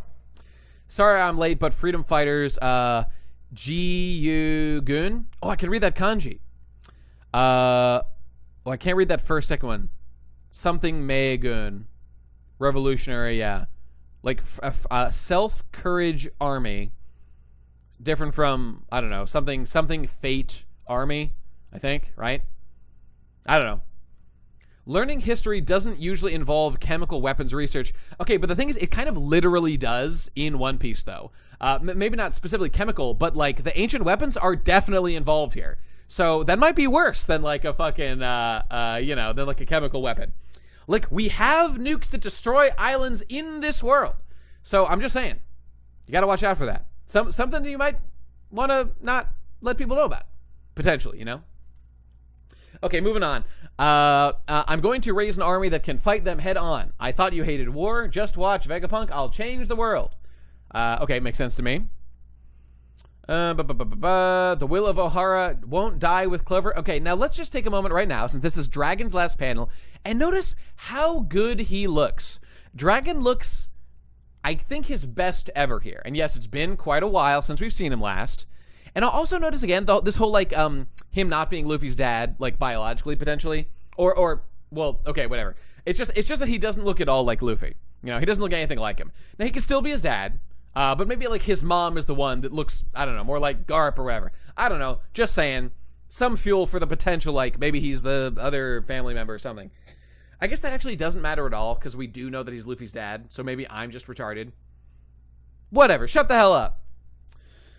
Okay, moving on. Oh, dude. Okay, wait till they pull a they're gonna pull a fucking lace. They're gonna pull a fucking Ace and Luffy relationship thing, and they're gonna be like, oh yeah, Dragon's his dad, he's actually Luffy's dad by adoption. He's his adopted baby. He's not like, we never said he was biologically related. I'm such a good author. I'm such a good writer of the story. Okay, that's gonna be hacked. Okay, on that day, I'm going to mock him. Drago Mom theory is spiking right now. Okay. So, moving on, where were we right now? Within a year, okay, all right, so the will of Ohara won't die with Clover. Okay, great, we did it, lads, it's happening. Within a year, he, Emporio, Ivankov, and Bartholomew Kuma founded the Revolutionary Army, which continues to shake the world to this day.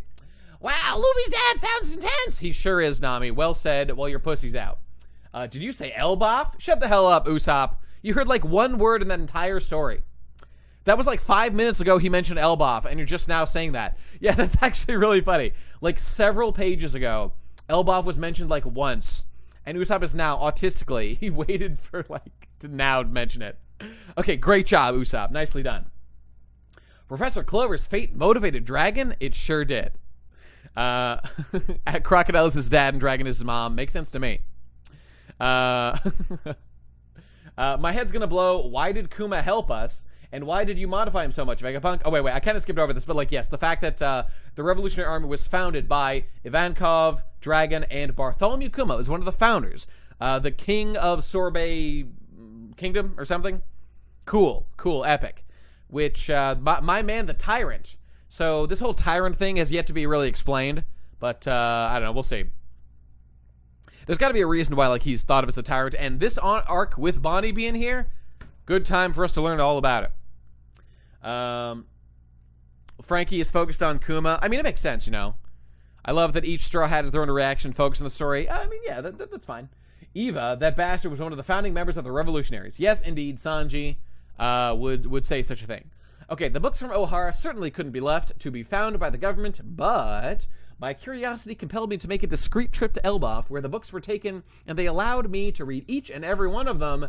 In other words, I took everything Ohara uncovered about the world secrets and memorized it.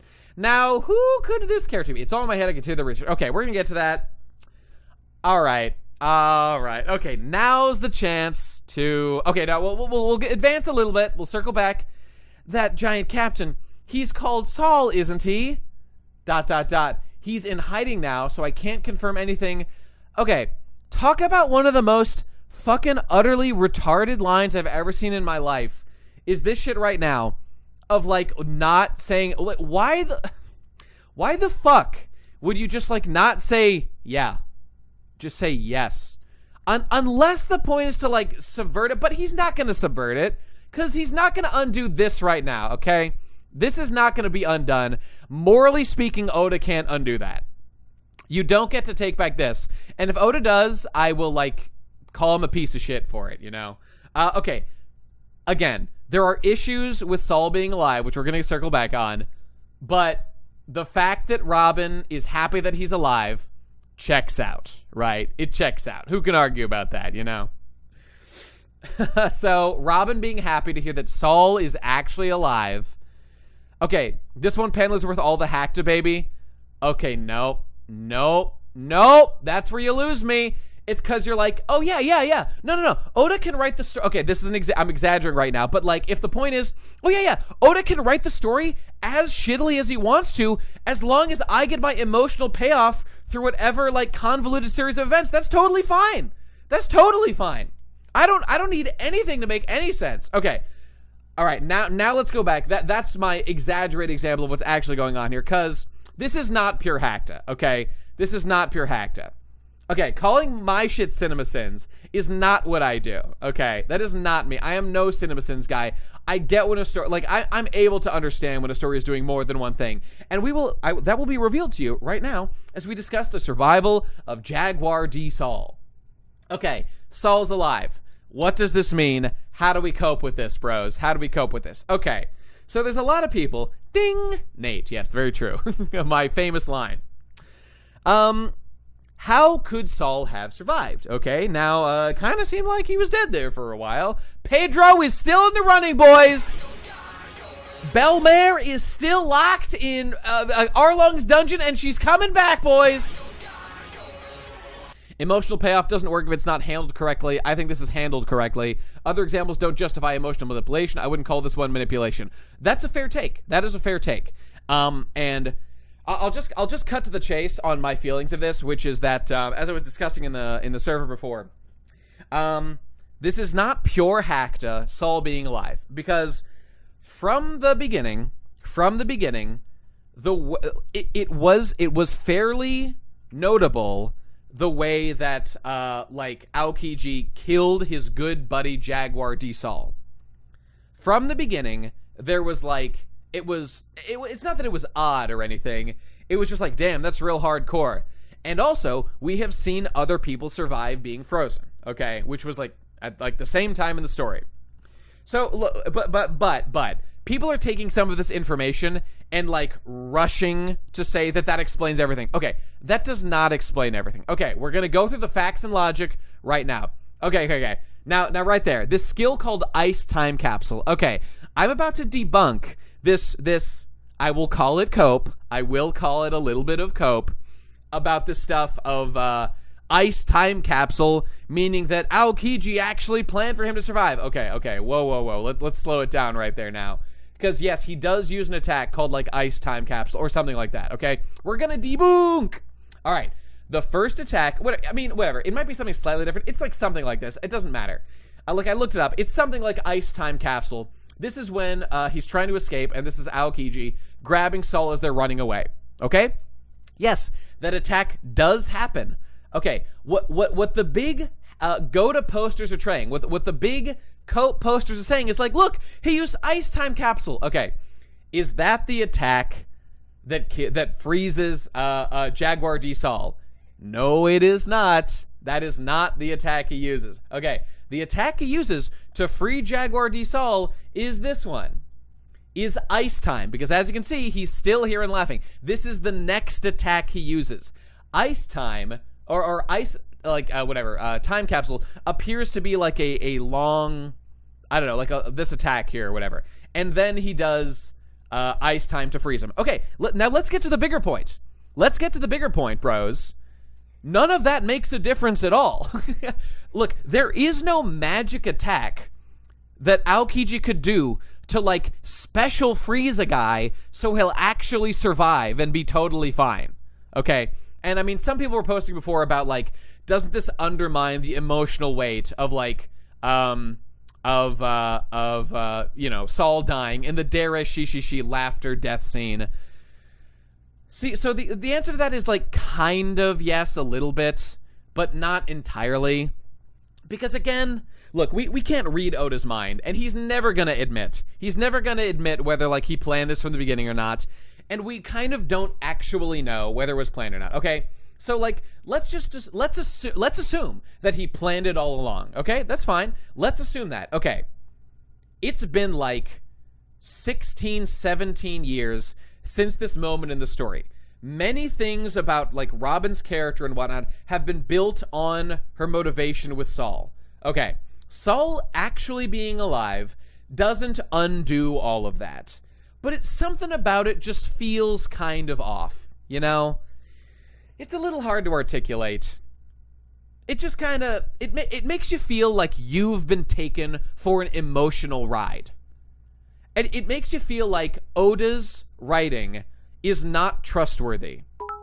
And that he's going to continue to, like, to bait you into feeling things that he's going to then undermine.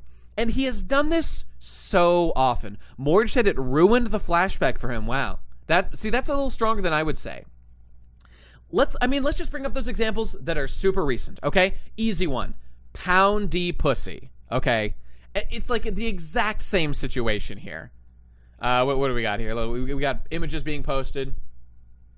Are you trying to like undermine my point with this in some way about ice time?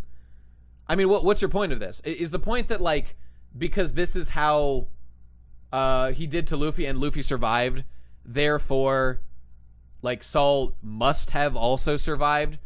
I mean, that's just not a good argument because like Luffy definitely could have died from this.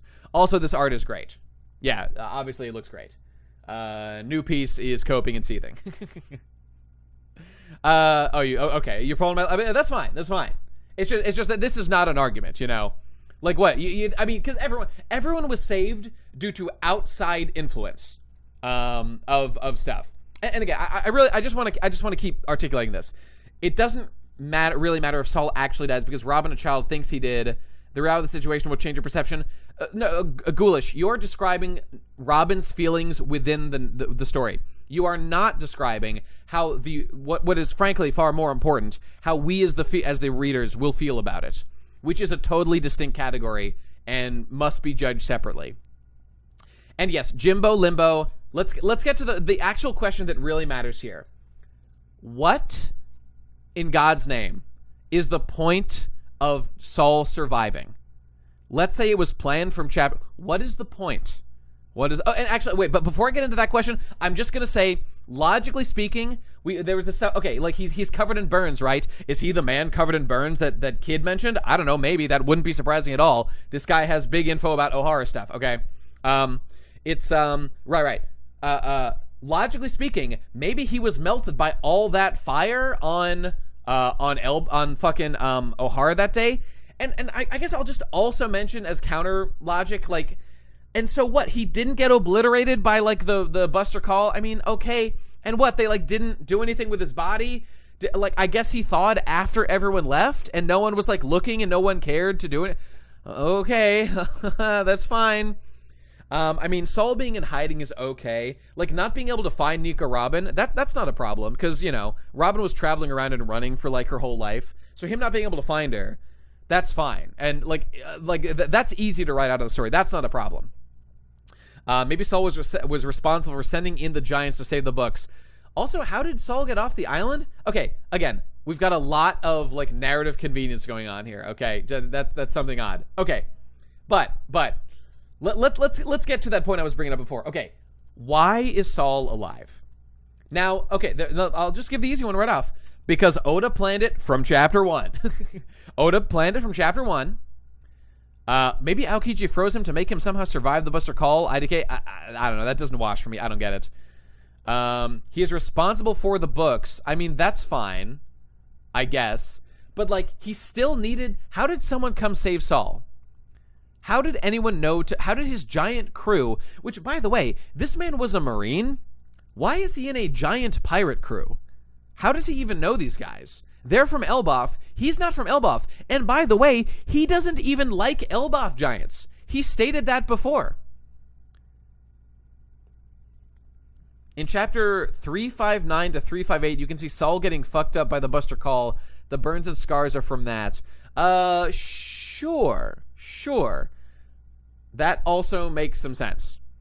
If he doesn't have a reason to be around in the future, this will make me more mad, but it depends on what he does. See, I just disagree, because Oda can just write the story however he wants. Saul being alive doesn't need to be happen. Okay, let's get to the real point here. Saul being alive, here's the thing. The real deal with this is this plays into something that Oda has been doing that we have been criticizing a lot lately, and pretty much all of us just don't like it. The stuff about Pound D Pussy, the stuff about Bon Clay, all this shit of characters who should be dead. There's no reason for them to be alive. Like, they do these big heroic self-sacrifice things. Kinemon, right? And Oda just, like, seems to lack the fucking balls to actually go through with their deaths. Some characters seem to die, sure. Pell, right? Pell is the classic example. Pound D Pussy versus Saul D Goodman. Yes, indeed. Sad things can't stay sad. Indeed, it's another what's the point development thing. Well, I mean, look, like people say this about Sabo, bro. If you thought Sabo was dead, I didn't think for a second Sabo was dead. Like Sabo being introduced into the story was the big retcon, like weird thing, and like just the way that he was implemented, we find out like how he survived and stuff. Like sure, but that all comes from Sabo's existence. Oh, but he's definitely dead now. You're absolutely right about that. Yeah. So the fake out deaths, they stack on each other. They stack over and over and over. And what it does is it just makes it seem, because it's true, that Oda can't be trusted to keep stakes with his characters. Look at Pound D Pussy. We were given a scene where he's like set up to look like he will die, and then he just doesn't. So like, look, in real time, if you had read like Pound D Pussy's death and see him die, and if you had said something like, man, this feels cheap, like I don't think he's actually dead, there are people out there that would come out and say, bro, you're just hating on Hakta. That's not a real criticism. You need to wait until like the end of the series so that Oda, like, so that you'll be proved wrong. You're just dooming and glooming. Okay, but that take would have been literally correct.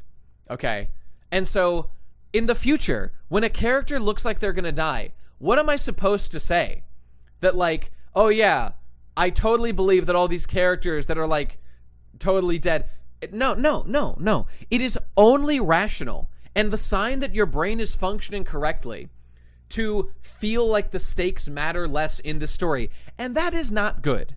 And that is why Oda should not revive every character possible. Okay, that being said, let's loop back around to the specific example of Saul here. Right, Jaguar's a weird name. We'll call him Saul. It's that Oda thought 2 deaths was too mean for Robin, so he revived one. So Robin... so Saul being alive. Shanks' arm is still alive, for sure. Okay, Saul being alive. The thing about that is, it is not as bad as the others. It is not as bad as, like, Poundy Pussy. It's not. It's not as bad as those. Because things were kind of more vague, right? Aokiji could have done some things more to, like, help him. I mean... okay, like I've gone back and I've read some of that stuff. Here's what I think. I think people theorize that like maybe Aokiji like helped him survive. I don't think that's true. I think Aokiji really did try to kill Saul. It's just that he like happened to survive, because like a lot of Aokiji's motivations don't make a ton of sense if he didn't really try to. No, see, that's an issue. If he really did like actually protect Saul, see, that starts to fuck with the narrative of the thing deeply at that point, because he acted like he just killed like his like best friend. That is how and the fact that he felt this need to protect Robin was based on just killing his best friend. If he actually didn't kill his best friend and is responsible for him being alive, see, that actively makes that scene worse. It does. And I mean, you can argue against that, but I think it's undeniable. I'm just going to say that you're wrong and you're coping. And that's not cool. It's not cool to undo the stakes like that so directly. Okay, but, again, there are ways here that don't, like, ruin everything about it. All they do is kind of just narratively cheapen. Like, when I read back, and I read this arc, let's say One Piece is done. Okay, One Piece is done. I'm doing my yearly reread of One Piece now, okay? I get to the Robin flashback. And I get to the point where, like the Dereshi laughter scene, one of the best. Robin's flashback is my favorite flashback in the series. That is like 90% due to Saul and Robin's relationship, and it's the emotional stakes. Now, I am not saying that Oda couldn't have planned this since chapter 1. Well, he didn't plan. Robin didn't exist in chapter 1. You know what I mean? This may have been planned since the conception of Robin's character. Okay, that also wasn't planned. It doesn't matter. It's all fine. But when I read this, when I read it back, what do I get? Like, people are being like, oh, Robin gets like Kino happy moments now. Cool. Real happy for her. Okay, here's the thing. She's a fucking fictional character. Okay? I feel like people forget this. Robin is a fictional character. You, reader of the story, are a real person. You are a real human being. I know, I'm sorry to break it to you. When all is said and done, what matters at the end of this story is that the best story possible was told. Not that the characters in the story were as happy as theoretically possible. See what I'm saying? By the logic of Saul being alive right now, there is no reason why we shouldn't just say that Belmare really was alive in Arlong's dungeon, okay? There is no reason why we should say that Tom... Look, bro. If my man fucking Saul survived this shit, then, what's his face? You know. Then Tom being alive is, like, easy to believe. So easy to believe. Bro, no. These are ironclad great arguments. Okay? I mean, look, this is an argument about, like, our emotional connection with the story. So, like, shocker. People are going to disagree on that. Ace is alive. Okay, look. I mean, what are the real takeaways from this point? The point is, what this does is it lowers emotional stakes going forward. It gives us, like, a cheap emotional payoff for a character that, look, Robin doesn't need him to be alive to, like, be a happy, complete character. Why can't Tom be alive, too? Wouldn't that make Frankie happy? There's literally no argument for, like, not just also writing in Tom being alive if Saul's also alive from this shit. None whatsoever. He could have been in... Kuina's alive. Kuina might be alive. Who the fuck knows with that shit, you know? Would you feel the same if no other fake outs had happened until now? Okay, here's the... Dopey Dragon, look. It would still cheapen Robin's story specifically and the emotional stakes of his death. Yes, it would. Look, even for people who like this, you must admit that this does affect Saul's death scene back at that point in the story. It's just going to make you careless when that happens. And here's the thing. That's like my favorite scene in the story. It's one of them. And to cheapen one of my favorite scenes in the story so we can have this fucking new piece character was actually alive shit. Okay, whatever. Maybe it was planned since then. Okay, fine. Like, that's not a trade I want to make. That's not a trade I want to make. Now, see, Ghoulish is just saying it doesn't cheapen the stakes. I think you're lying to yourself. Okay, that's what I think. But we can disagree on that. That's okay. That's okay. Like, does Pound D pussy not cheapen the story for you? Come on. Let's be honest with ourselves here. I mean, if you like this one in particularly, because what? Because it, like, makes Robin happy? Bro, I just feel like people's desire for how a story should go being motivated by the characters being the most happy possible. When there are, like, just like, things can be done without sacrificing those things. Let's just do that. You know? Okay, anyway. Look, I don't want to get into name calling or talking shit about people. Look, we can disagree. And yeah, I mean, look, this could have been planned. Sure. Here's my point. I like it less if it was planned. I don't like him surviving. I don't think it does anything good. Nate D stands for drama. I like stakes. I like commitment. And, I mean, yeah, you know, this could have been planned. I just don't like that it was planned, you know? So either way, what can you do? Okay, so, I mean, we pretty much touched on all the shit there is to say about that, you know?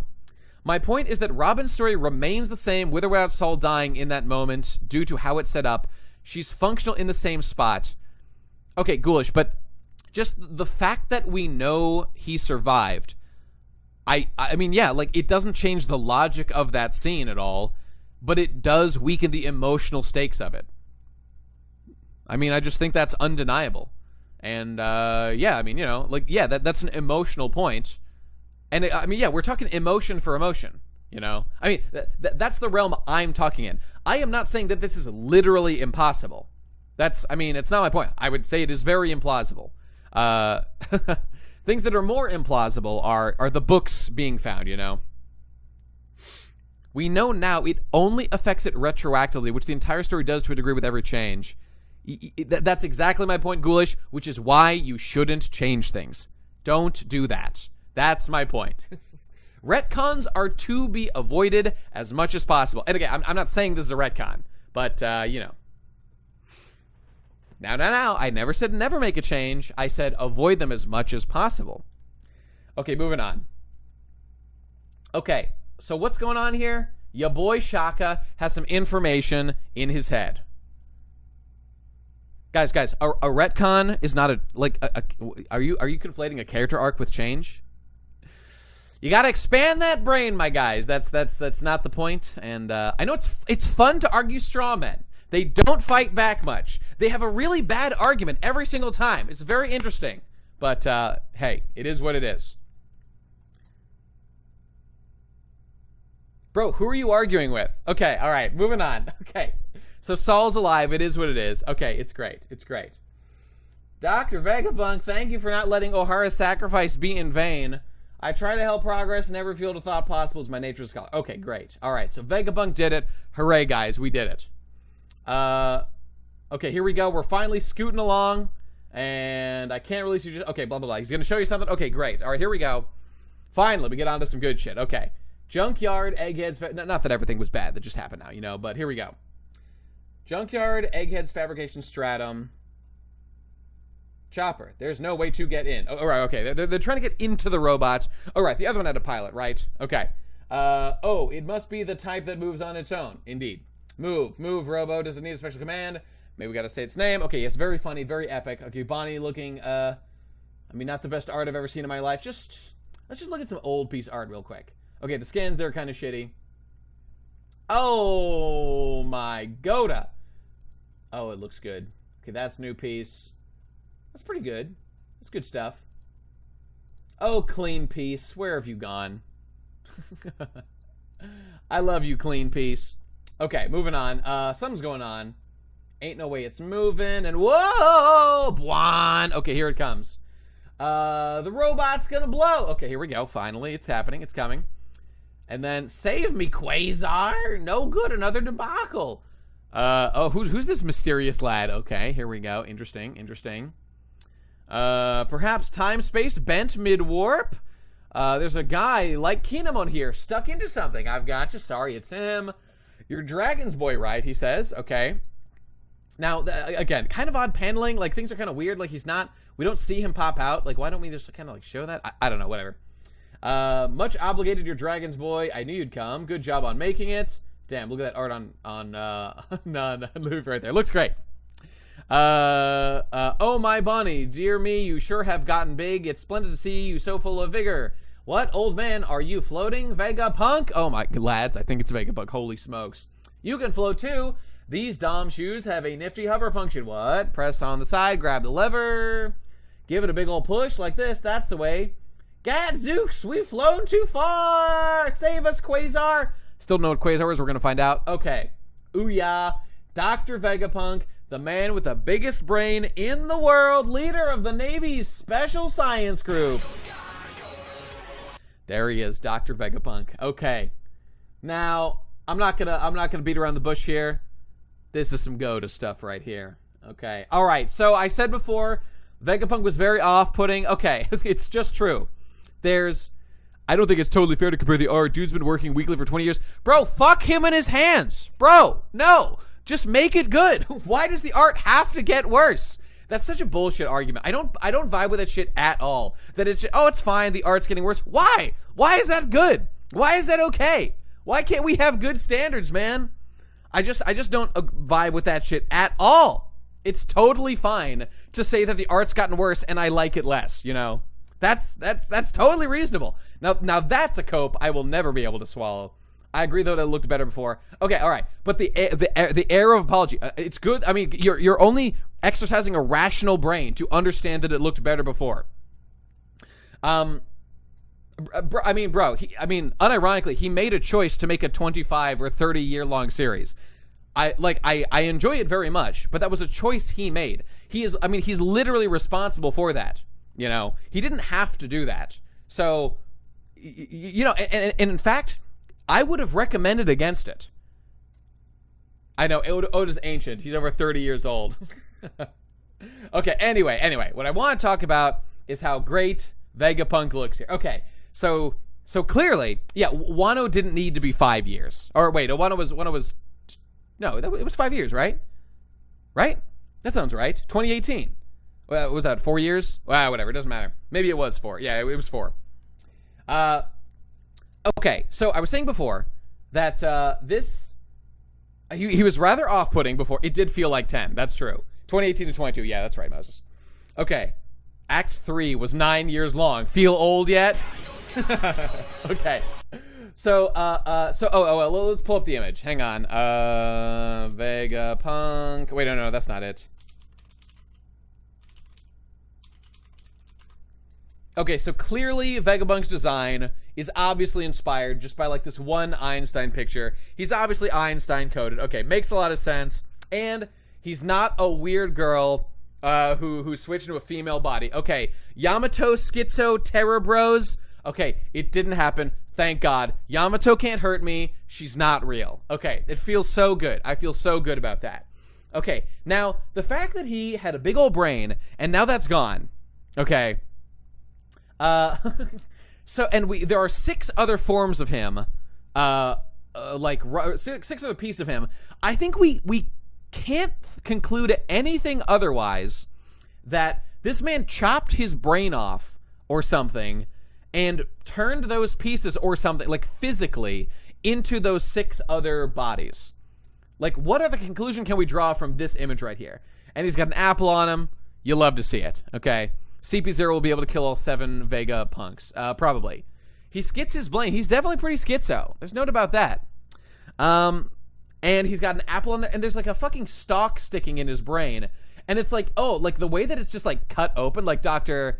What was his name? Like that doctor from, from, the Night Before Christmas or whatever the fuck. The Nightmare Before Christmas. Dr. Giro, too. That's true. Oh, yeah, it is like Dr. Giro. Now, here's my question. What are we going to be able to see from a more upright angle, looking down? Are we going to see this man's brain? Maybe there'll be like a robotic layer there. Ooh, it's going to be weird.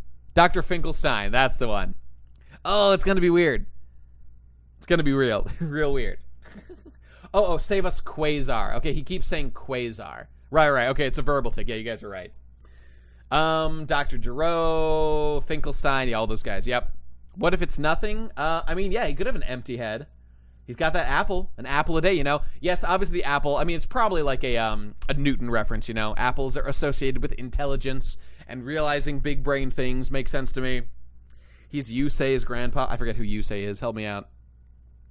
When you pull his tongue, apple slaps down like a cymbal. Indeed. I hope it does. Okay, and yeah, the tongue thing, lol. Haha. Wait, where'd that go? Oh god, it's lost in my endless tabs. There it is. Okay, haha, the tongue man. Yeah, it's a verbal tick he adopted. He didn't used to speak like that. That's true. Maybe when he chopped up his fucking brain, he developed some brain issues at that point, you know? Wonder what that's about. Maybe cutting up his brain and putting it into robots will allow him to survive even if the government does try to wipe him out. Like fucking Lord Voldemort and the fucking Horcruxes or something. Oh, Yusei is main character from Yu-Gi-Oh! 5Ds. He uses shooting Quasar Dragon. Indeed. TBH, I think the apple will be revealed as an antenna to send his information to the 6. Just like my man Pain from Naruto! Chapter 1, bros. We've been ripping off Naruto since Chapter 1, and it feels so damn good. Bondrude piece. Yeah, that's true. Excited for that. Nate, time for the most schizoid theory? Okay, I'm ready, Sebs. Let's see what we got. Okay. After God Valley, there were 2 kids left behind on that island. Rock's son, Dragon, and a celestial dragon's child, Shanks. They were adopted by Garp and Roger respectively because my parallelism. Rock's son, Dragon, and a celestial dragon child, Shanks. Do the numbers check out on that? Is like Shanks the same age as Dragon? Oh, excuse me. Hiccuping. I don't know. Oh, fuck. Okay, let me just say this. When I got to this point, I read this chapter, a couple of times, as I do. The first time I was doing my big brain analyzing, as my man does. Okay, basically he's got the IQ of of an average Nate, patreon.com/best guy ever supporter, I mean, when you click that Patreon pledge button for $5 to get access to things like the BG Monthly Cast, it really is a recognition that your IQ must have already been that high, It's a little bit lower IQ when you're you know, when you're what am I saying? When you're just a subscriber, you know, you got to be a Patreon pledge to have a really big IQ, obviously. Dragon was like 5 when he was adopted. That's why he's so mean. Right. He knows he's adopted and he's really sad about it. That's why he's got the edge. Okay. So I was reading this chapter and I got to this panel. All right. I'm going to do the thing that all the fucking, I'm sure all the One Piece reviewers that I hate are going to do. And, I mean, I feel like, I don't know. I'm just a contrarian at heart. So I always feel resistant on things like this. But, I took a few moments to reflect and experience the fact that I have been reading One Piece for over 15 years now, maybe like 16, since Thriller Bark.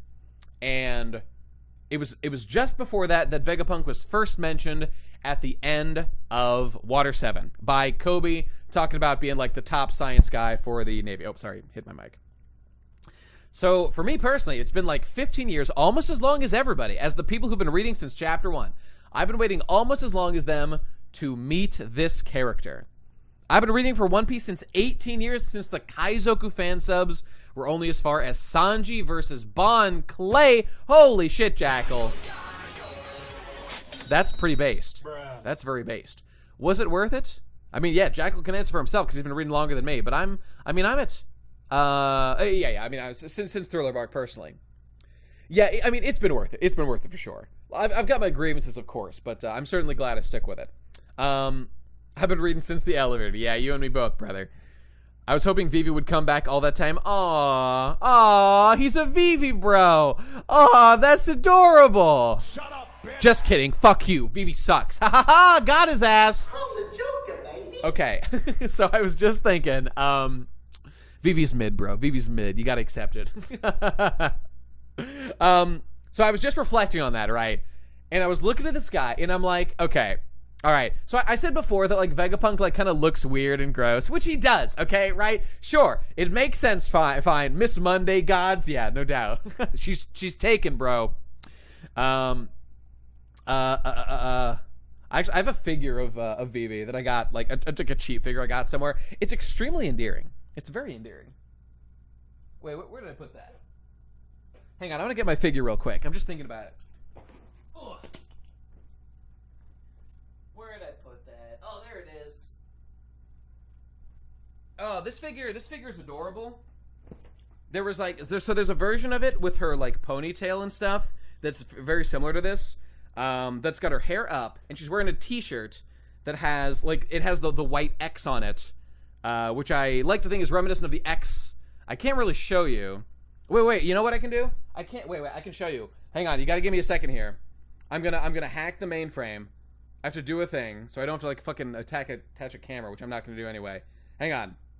We'll get back to Vegapunk momentarily. Check this out. No, I gotta go to photo.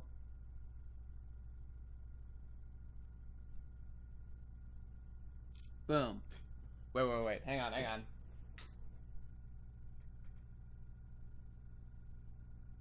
Okay, all right, here we go. Now I upload it.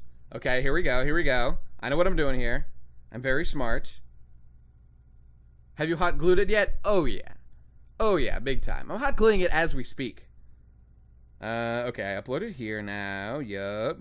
Hang on. It's happening. It's not a Funko Pop. I wish I had Funko Pop money. Wait, okay, hang on. Jesus Christ, hurry the fuck up, phone. Jesus. Holy shit, click the goddamn button, or you're going in the jar. Okay, no. All right, boom. All right, it's loading. Okay. And now, I think I got it. And it's over here. Boom. Okay, boom. Here it is. All right, here, I did it. I'm a genius. Okay, there's my figure. Okay, now you got a visual aid. Boom, there it is. Okay, so, this is like an alternate one. There's one with like a blue shirt and it has her hair in a ponytail.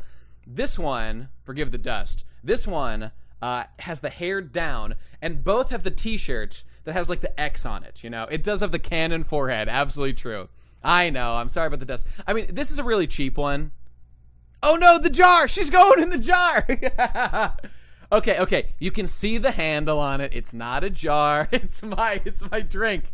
Okay, you caught me. She's going in the jar, boys. I hate to say it, but it's true. Thank you, Baxter. That's where she's going immediately after it. Okay, sorry about that, bros. I have forehead bigger than Vegapunk's. It's so true. Anyway, whatever. It's a cute figure of Vivi. Just wanted to share that with you. Okay. So here's my point about Vegapunk. I was talking about like designs or something, right? She does have great tits. They do look great. Oh, where'd it go? God damn it. It's gonna take me 10,000 years to find this fucking... Her tits look great. Look great in the t-shirt. Very true. A little small. I mean, for the time, they were appropriately sized. They've grown over time, you know. That's just Goda's way. Okay. So, was reflecting, right? Was reflecting on my time with One Piece. Was looking at the sky. And yes. I was vibing. Yeah, she's basically flat. I was vibing hardcore, basically. I was thinking how much I like this design, you know? I was thinking about how fucking cool Vegapunk is. How, like, I love that Oda did this thing in this chapter, that he had, like, the giant monstrosity-looking Vegapunk that he introduced first, so that he could then show us this, like, modern version of Vegapunk here. And, like, with the clear implication that, like, something happened to his brain to, like, kind of visually explain sort of how his clones came into existence. At least I'm inferring that's what he means. I mean, it seems like the obvious conclusion, you know. And just how, like, fun that I think this is. Revealing the Vegapunk stuff this way is awesome. And him being, like, the silly old Einstein man who's, like, really goofy. I mean, I don't know, man. People are saying sometimes that, like, Nate, you're, like, too nitpicky. You don't love the fun. Man, there's, like, nothing I love more than the fun in One Piece. I just, you know, I have standards for the logic of it as well, you know. I don't want fun at the expense of large other pieces, you know. So, yeah, storytelling X design is always the best version of Oda. Absolutely true. This is, I mean, it feels like old Piece. Again, because, like, I use New Piece vaguely as a vague description to, like, clown on One Piece and some of the worst trends I've seen lately. But this looks great. This looks so cool. I mean, having, like, an apple head. Like, look at it. Look at him sitting right there. He looks so goofy and silly. I can't wait to hang out with this guy. I basically love everything about this. It's super cool, and I love it. And, like, I don't know what's to be concluded about, like, the implications of this character yet. Like, okay, to what end has Oda written in the story where there are, like, all these pieces of Vegapunk? Clearly he's going to do something with that, and I'm really looking forward to it. But, like, him being silly, I mean, the big tongue out, maybe a little much for me, but him being a big, like, fucking, I don't know, like a big fucking goofy-ass Doc Brown, Einstein, you know, some are gonna die, no doubt. I mean, we did see early on, he was, like, talking with Dragon or something, and he said, like, I think I'm not long for this world. I mean, he's an old man, you know, at least this version. Some are very likely to die, you know, so that'd be something. Hey, you know, maybe the tongue is a bit much for what I would do. Whatever. And again, we already have a big tongue character, Prospero, but whatever, it's fine. I really like it. I love, like, this feeling, this energy, him, like, goofing with the crew, being, like, a silly, goofy science man. I love it, man. I love this stuff. He ate the Hito no Mi model goofy Einstein. So true. Shaka's clearly too cool to live. So true. Man, Shaka looks great. Atlas is great. Like, what's the varying IQ spread across the different Vegapunks? You know, I want to know. I think this version suspects CP0 assassinations. I mean, no doubt. Wait, did he say Gadzooks? Did he say Gadzooks somewhere? I mean, he's saying Quasar a lot, right? And again, that might just be TCB's translation, which is fine. Oh, right. Okay, there it is. All right. Forgive me. A lot of text to look through here. Shut up, Jackal. You're banned from the stream. Shut up, bitch. His name's alone just like a samurai. That's it. Sorry. Oh, wait. No, you're right. Prospero died. And then time-traveling Vegapunk ate the big tongue no mi, Hito no mi model guy with big tongue Einstein. Makes sense to me. Feels good. Oh, I think someone's cooking. Oh, God, I can smell food, which means we need to wrap up this chapter soon. The man with this biggest brain in the world. It's nice that Oda gave me my own title in the story. I appreciate that very much. Okay, it feels good. Apple of knowledge, bros. Knowledge of good and evil. Lilith definitely has negative 2,000 IQ. It's obviously correct. Not Prospero's dad. Ages don't match. Says you. It's going to happen anyway. All right. Yeah, ad does happening right now. Okay. I don't know, man. look, to say like, yeah, I really like what Oda's doing with Vegapunk right now. This is certified Goda. This is certified soul piece, classic ass Goda, no doubt about it. I'm happy to see him. I love the energy. Can't wait to see what he's doing here. Okay, so like all the stuff before, like the DNA splicing, fucking edgy, fucking Lunarian DNA spliced ass, like clones of the Shichibukai. See, that's like leading with edge. That's like leading with sci-fi stuff. It's not funny. It's like edgy and serious. And I just don't love it. I don't really think it meshes well, at least in like my fucking vision of One Piece, whatever, man. And I know I'm not alone. A lot of people also don't like all the fucking like sci-fi stuff. It's just a bit much. Okay, but when you lead it this way, the way that it is here right now, I like it a lot. When you lead with the goofs, you make it silly. We're meeting Vegapunk, and he's so likable. He's so likable. I love him. He's so much fun. And he's being inserted into some like backstories that like he didn't need to be involved with Ohara stuff, but that's fine. That's fine. Yeah, man. Just like and I really like him, and it just makes me think back. Wait. Nick, can you look at the Japanese for the flashback part of the chapter where Vegapunk refers to Dragon and his mutual end goal? I need clarification. I guess I could do that. What needs to be clarified about that? Okay, I'll come back to that. Remind me in a minute, James. We could probably check that out. But what I just want to say to finish this point, because this is kind of my last thing about the chapter, is that this is the kind of payoff that it really works for me, and it reminds me of, I know I bitch about One Piece a lot, but it's like this is the stuff that I keep reading for, because it's really good. And it made me think back, like, I've been reading like 15, 16 years or whatever, and yeah, I don't know, like it makes me feel some real stuff going on inside, that like, man, Oda can really deliver on some great stuff when you just give him a chance. And there's like a lot more to see where he goes with it and stuff, but this reveal of Vegapunk right now, like all this, like this alone is like a strong ass fucking Goda moment, no doubt. It massively pulls up the whole chapter, because this reveal is something I've waited for so long, and it finally happened, and it is not disappointing. And I even think that he set it up properly in like revealing all these like pieces of Vegapunk. Like, don't get me wrong, Oda's given us many reasons to doubt like what he's gonna do with the story. He's compromised like stakes, and he's had some iffy writing choices and like some battle system stuff that I don't think has been great for long-term One Piece reading stuff, and like undermining some of the fucking devil fruit stuff with Hawk. Okay, that's not the best. But this right here, meeting a guy who's like, dude, people are saying like, oh, maybe he ate the science fruit. God, I hope not, because explaining everything with devil fruits is so fucking boring.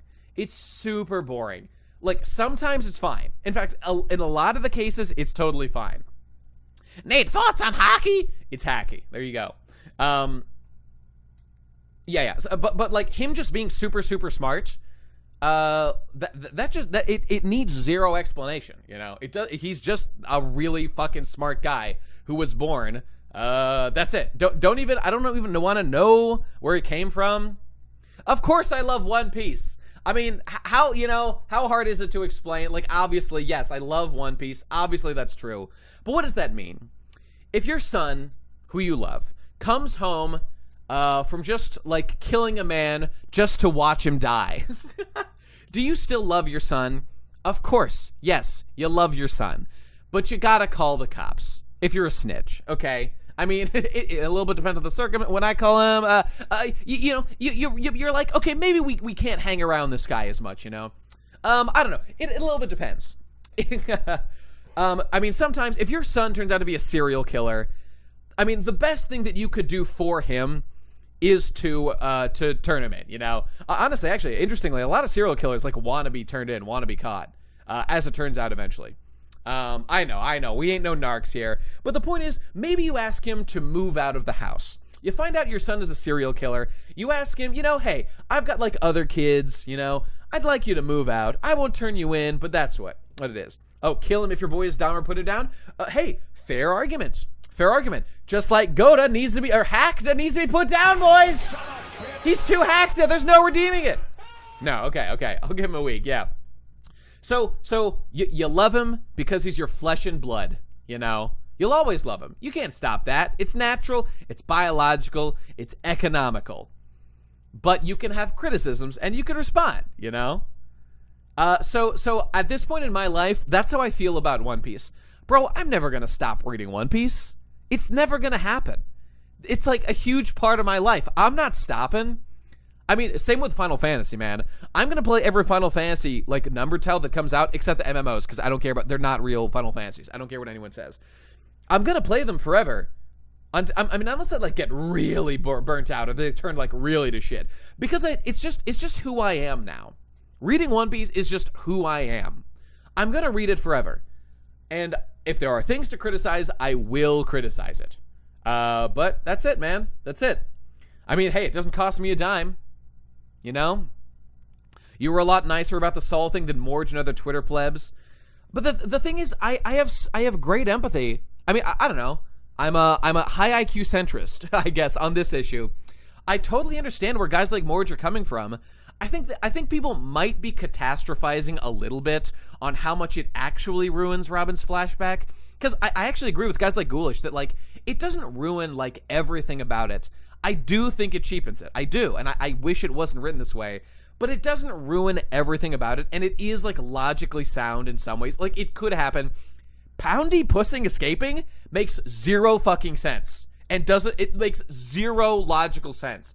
Like, I guess you could write some, like, fucking ramshackle, retarded-ass, goofy-ass way that, like, he just wasn't actually killed by Oven or any of the billions of, like, Big Mom pirates that were right there. No, that doesn't make any sense.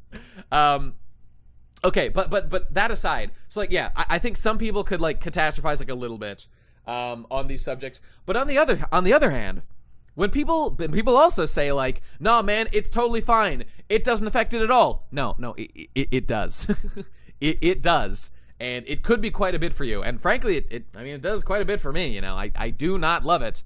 It didn't need to be this way, and I wish it wasn't. And even if he planned it this way, stick and move, baby. Change it. Who is Poundy Pussy? I'll tell you when you're older. People only die when Oda forgets them. Yeah, I guess. I don't get. Is Belmare dead? I don't know, man. Ever since retcons fucking ruined Warcraft, I've low-key hated them. Well, okay. The true high IQ take is, okay, there's two things. Is that retcons are not always bad. Oh, okay, retcons aren't always bad. Does that mean they're good? Okay, no. Rule number 2, the ironclad rule of retcons, is that retcons are almost always bad. Almost always. Sometimes they're neutral. They're almost always bad. So, like, you could be like, oh, yeah, sometimes retcons are fine. That means I don't need to pay attention. No. Consult Rule 2. They're almost always bad. But you see, you give people that wiggle room, and they take a mile, man. They take a mile. Kategori's Fruit was a retcon, wasn't it? Well, I mean, as opposed to being a retcon, Kategori's Fruit was more like an outright mistake. So, like, that's not, like, it being a special paramecia. Like, yes, it was technically a retcon, but it more falls under the category of just, like, a mistake in the story. So, it's both. Hooray! Would you consider DS3 a retcon for DS2? What the hell is DS3? I don't know what that means. I do think people confuse future clarification with retcons. If someone leaves a spot open for a future answer to fit, it isn't really a retcon. Well, the thing is, Ghoulish, I mean, we talked about this. A retcon is a pretty wide open term.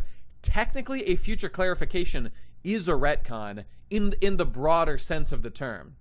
So, but I mean, yeah, I mean, that does mean that, like, okay, well, yes, so I agree with you. Like, in that sense, retcons are really not always bad, because a future clarification to kind of recontextualize something, I mean, just for example, it is a retcon to say that Shanks had Roger's hat in the broader sense of the term, because we didn't know that Shanks' hat was Gold Roger's. So it is retroactive continuity once we learn that. Now that's not a mistake. That's not a flaw. So really, it's true. There are like bad retcons, and then there are like harmless retcons, and whatever. People can. It's just that the word retcon gets thrown around a lot, including by me. When I talk about it, I usually mean like the really bad ones. Like Sabo's existence, for example. Or that's an easy one, right? There you go. Is Link to the Past a retcon to Adventure of Link? Maybe. I don't know. Why are we broadly defining a term like retcon? It's a pretty specific concept, but it's not. But it's not, though. Retroactive continuity. All that means is continuity that is being applied retroactively. Future clarification can be used as a smokescreen for a lot of retconning. Right, look. All this is to say is that having standards for, like holding writers accountable to the stakes of the story in the past is not a bad thing. Is not a bad thing. It is a perfectly fine thing within a reason. However, it's true. What other people say is we can give authors flexibility when it comes to writing a very long story like One Piece. Now, the degree of flexibility... No one say Nika. Uh-oh. I'm thinking about Nika again. Okay, we're going to move on from that. Just don't do a shit con. Just a retcon can be okay if it's like the good kind. Don't do a shit con. Okay, end of conversation. Boom, we've covered it. There you go. I'm sorry, I dropped a hot N-bomb. Forgive me, everyone. Okay. And that's the end of the chapter. No break next week, baby. We're done. The seeing Vegapunk at the end made me all warm and fuzzy. I love him. Happy to see it. Okay, now before we finish, there was a clarification requested, and frankly, I want to flex my Japanese skills. So let's see. Retcon, okay. Lolicon, jail. Okay, it was something about having the same mission. Let's see here. Where was that? I saw plenty of Raws posted around, so we can find those. Same mission? Where was that line? It was somewhere around here. I'm pulling up here so I can just refer to it on the other page. And then I'm not the best at this stuff. Clarification about Vegapunk and Dragon's goal. Oh, it was like, we've got the same goal. It was like right around here. Right, okay. On the inside of that, can be reasoned with, don't lose sight of the end goal, Dragon. This stuff?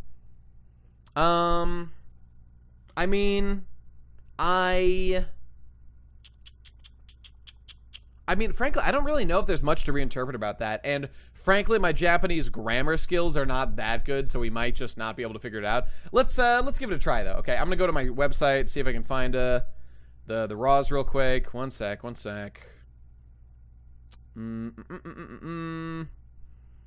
is that? Where's my website?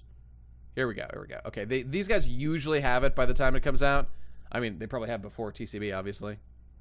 Okay, page is loading. Yes. Do we have 1066? Yes, we do. Okay, here we go. So I've got raws. Oh, okay, they're extremely low quality scans, but that's fine. So it's the page, it's the double spread, and it's like this one right here, Vegapunk talking in the past. Okay.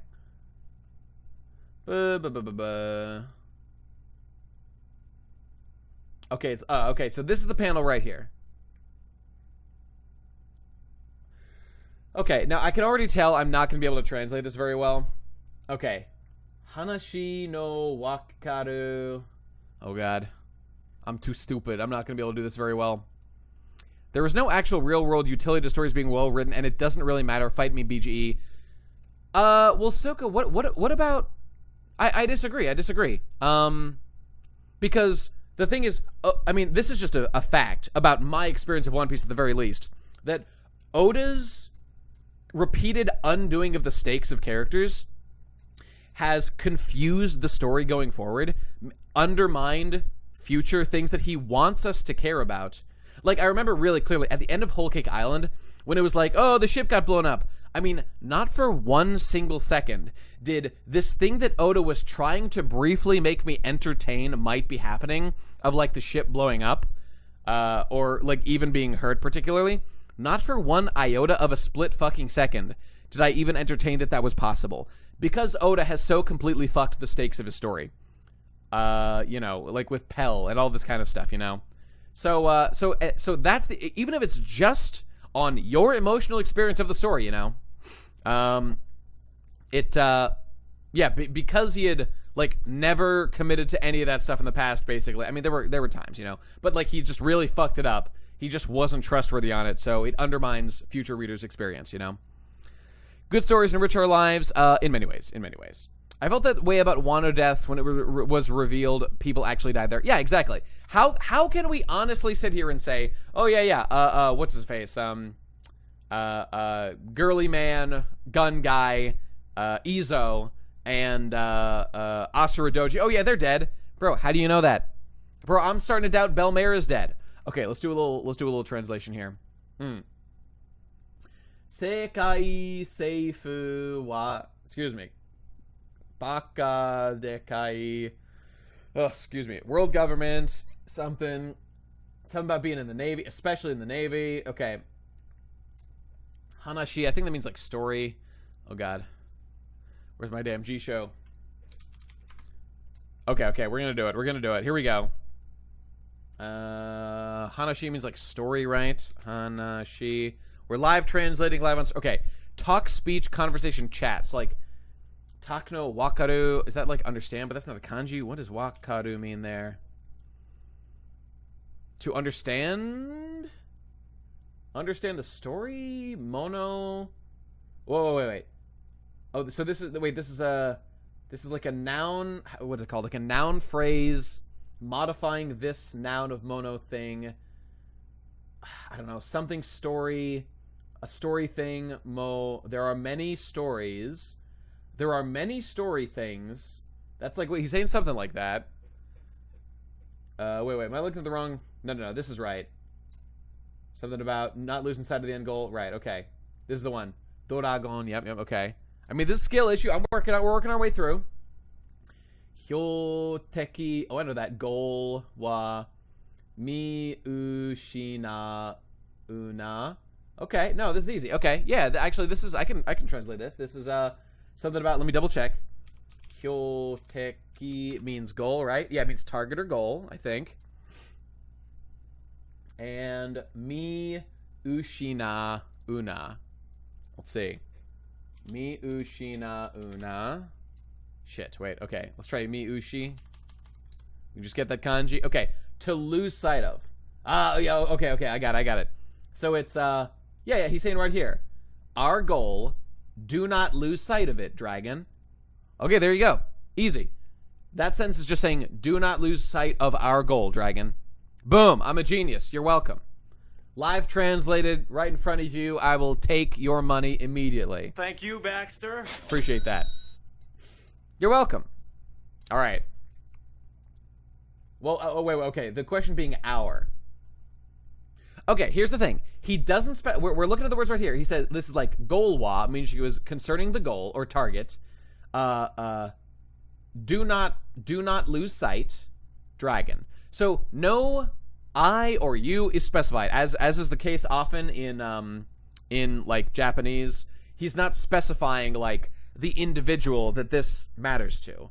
He's not saying I shouldn't lose sight of the goal, you shouldn't. He just says don't lose sight of the goal. So you can interpret that as you will. And I mean, him and Dragon are clearly on the same scene here, same side here. He's the one mentioning the goal. These guys are clearly like in cahoots.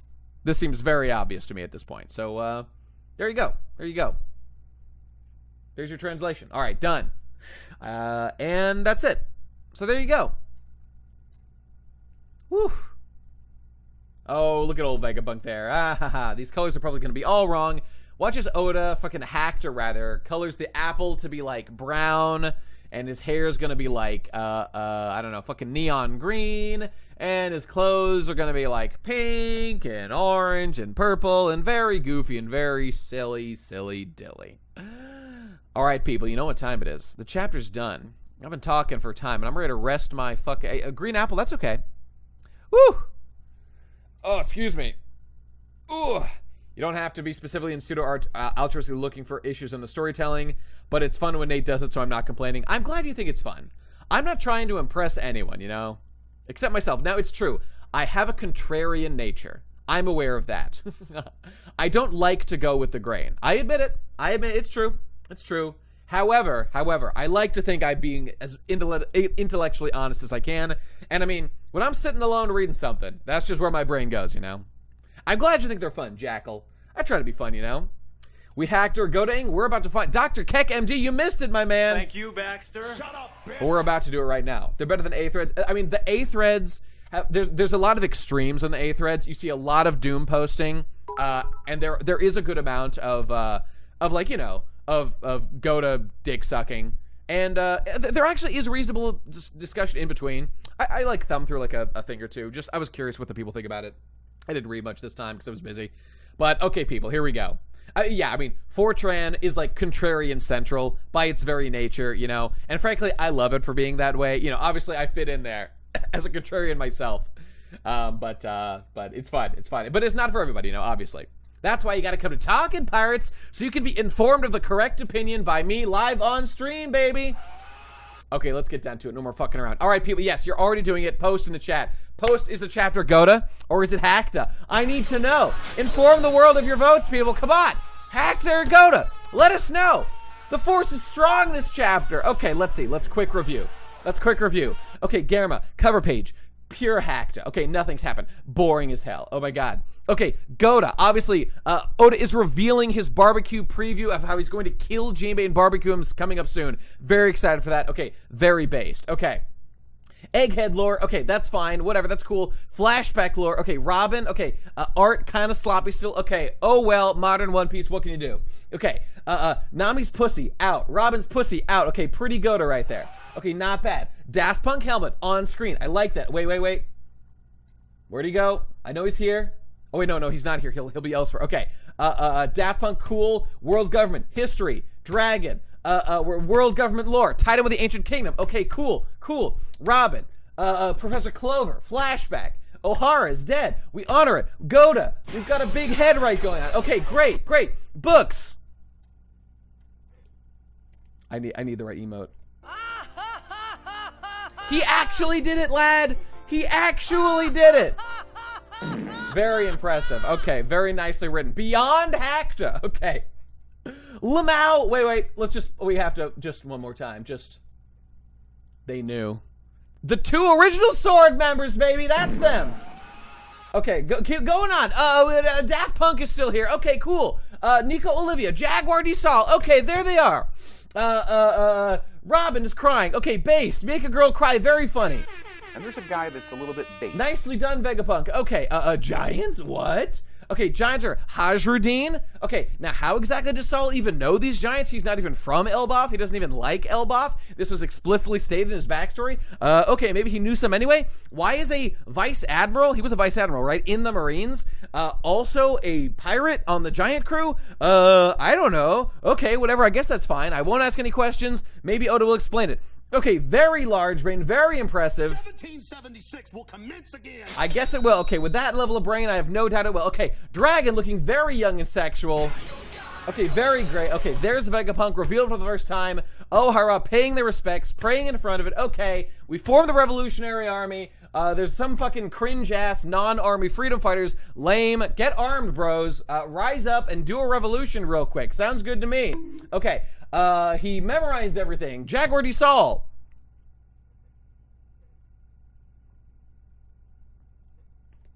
Bruh. Okay, that's all you can say about that. Okay, moving on.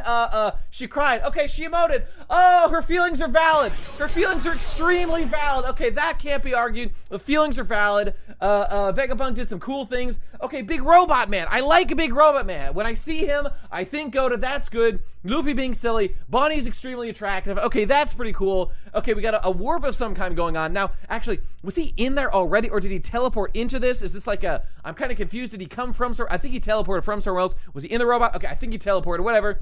And boom, there he is. He floated in. Things are happening. We're being silly. We got Vegapunk.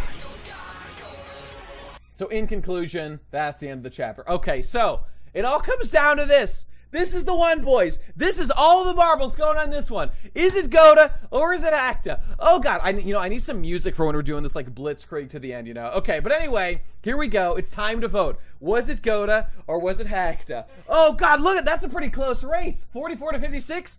The money is tight, boys. Everyone's gonna win. We need some drums. Dun dun dun dun dun dun dun. Ooh, that'd be a good one. All right, Goda or Acta? What's it gonna be? Oh, I have such power! I held everyone's fate in my hands! There were some Goda elements. There were some Hacked elements as well. Remains... Okay, Vegapunk Bros is pretty good. Hacked Bros, there was some pretty Hacked shit going on. Ah, I can't decide! Ah! It's Hackta! I'm sorry, everyone, it's Hackta! The hackery is off the charts! Silly piece, it's happening! I'm so sorry, Vegapunk! I'm sorry! He put a gun to my head! It had to be done! I'm so sorry, Vegapunk. Oda, I'm sorry. One Piece is over! It's canceled! Wait, do I have the crab? Do I have the crab dance? Okay, it's buried somewhere deep. No, that's not right. You are gay. Why are you gay? Okay, well, let's play it all. Look, the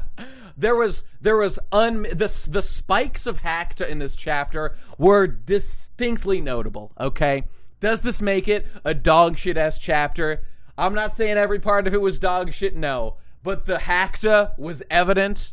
It was clear. There were major elements of it. And for that reason alone, we got to give it to Hackta. Goda has had it good for too long, okay? For far too long, Goda's been sitting pretty.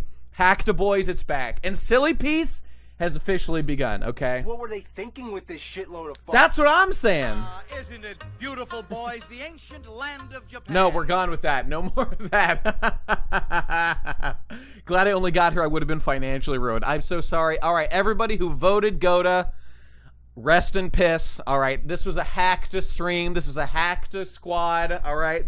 If you ain't Hackta for life, then don't even talk to me, okay? I am so proud of this community. It feels good. All right, rip Bozo to all of them. All right, but hey, who knows what's gonna happen? Okay, now that Silly Piece is real, bros, okay, you never know what it's gonna be. All right, this is not a life or death decision here. Silly Piece has come, and it's gonna be with us for the duration, okay? And frankly, I could not be more excited about it, despite my own. I mean, I'm gonna be gaming the market. What I'm saying is that the corruption is set in. I'm going to be gaming the market to make vast amounts of buckaroo bits for myself at the expense rather of all of you.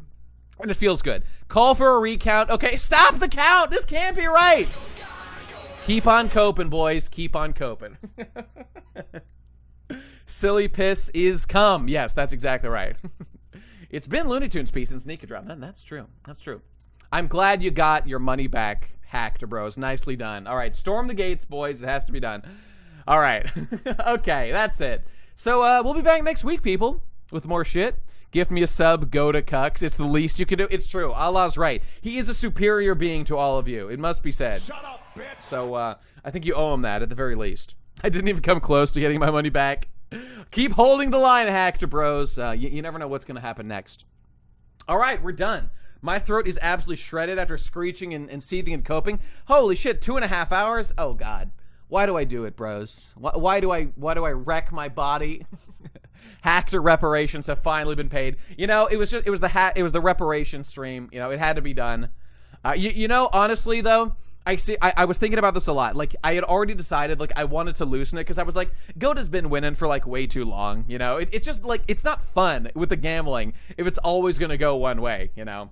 There's got to be some suspense to it. So if I'm just like, if it's above average, I'll give it fucking Goda. But I've been going back and forth.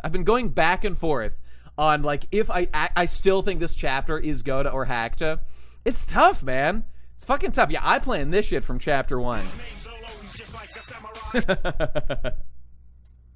I don't know, man. I still like seeing it hurt me a little inside to give the page where like, man, I had like the best vibe I've gotten from One Piece in like a long time from this one. So like, if I wanted to go with the other argument, you know, because this is Silly Piece, right? If I just wanted to say that like there was a spike of Goda, and like on that basis I give it Goda, I mean this panel alone that could justify it, you know, that could justify it. But there were a couple massive spikes of Hackta too, so don't get me wrong. But Oh, this just makes me happy looking at it, you know. I was a happy camper reading this, and you know, I don't know, man. I'm kind of interested in hearing more of the arguments of guys like Morge. I'm kind of surprised that Morge hates this as much as he does. He seems to me like a coper and a seether, you know? Like he retcons things around in his mind a bit to make it fit. But I guess he's got a little bit more, you know, well, what's the word? I don't know. Stick-to-itiveness than he thought. Apparently Morge hated it. He said that it like ruined the flashback for him, which is that's too bad. I would not say it ruined it for me, but there was some damage. There was some emotional damage done, a little bit, you know. You gotta add a Neil emote. Oh, dude, if only I could fucking hit partner. I would love to, but I don't stream enough, and Twitch doesn't like me enough to make me partner. I would add a Neil emote, and I would add a what was it? Oh, I was just thinking about this, like a Neil emote. I would love to add, and what was the other one? Morge and Artur seem the type to really invest in their own theories too much. Yeah, you never want to do it too much, you know. You never want to do it too much. Daily One Piece stream, stream to hit partner. There's not that much to say every day, you know. What was I going to say? I was going to say the next ad I want. Oh, right, sorry. The next. I was just thinking of another emote I wanted. Oh, what was it? It was something about. It wasn't like a stop the count. I mean, that is hilarious. I would love to have that too. Review old chapters. I mean, we could. I mean, I'm telling you right now. I've only got a limited amount of time to do One Piece in my week. I'm not gonna like just add more of it to do One Piece stuff, you know. It was something. What the fuck was it? I meant to write it down, but I just didn't do it. 7 TV. That's just all like the other emotes, right? Oh, that's pretty cool. I don't know how this works. Excuse me. Fuck it. I'll look into it later. You could add custom emotes. That'd be good. Nate Memafa, not enough to say every day. Best guy ever. Well, about One Piece specifically, you know. A Neil emote would be great. I think Neil, like in the server, like the Neil emote is like one of the #1 most used ones. Enter. That's a good one. Oh, there was something. I'm just trying to remember. What was it? What the fuck was it? Well, you know, I'll probably remember later. Nah, it doesn't matter. Was it like a hack to emote? No, we've already got a hack to emote. What am I saying? We've got a convenience piece emote. That's good.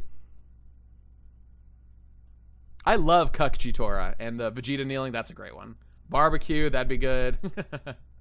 Oh, I can't remember. The Doffy emote, the seething. Seething is good. Seething is a very useful tool. See, Aleph got you. The this is convenient one. I love that one so much. Olivia is extremely hot. That's true. But I'm more Robin pilled. I don't know. She's just like a different flavor of Robin. So I'm always going to take the original, you know. The Roger one is a classic. It's almost a little too obvious, though, you know. It is good. It is good. I don't know. All right, anyway, we will decide these things in the future. I got to go, people. I got to rest my voice. The Roger laugh. That was just like so obvious, you know. I like it. It's good if you can have like a bunch of them. She is a deadbeat mom. That's true. Joker BGE. Ooh, that's a good one. I think Society BGE is not bad. Dead Law. I do like Law with his arm chopped off.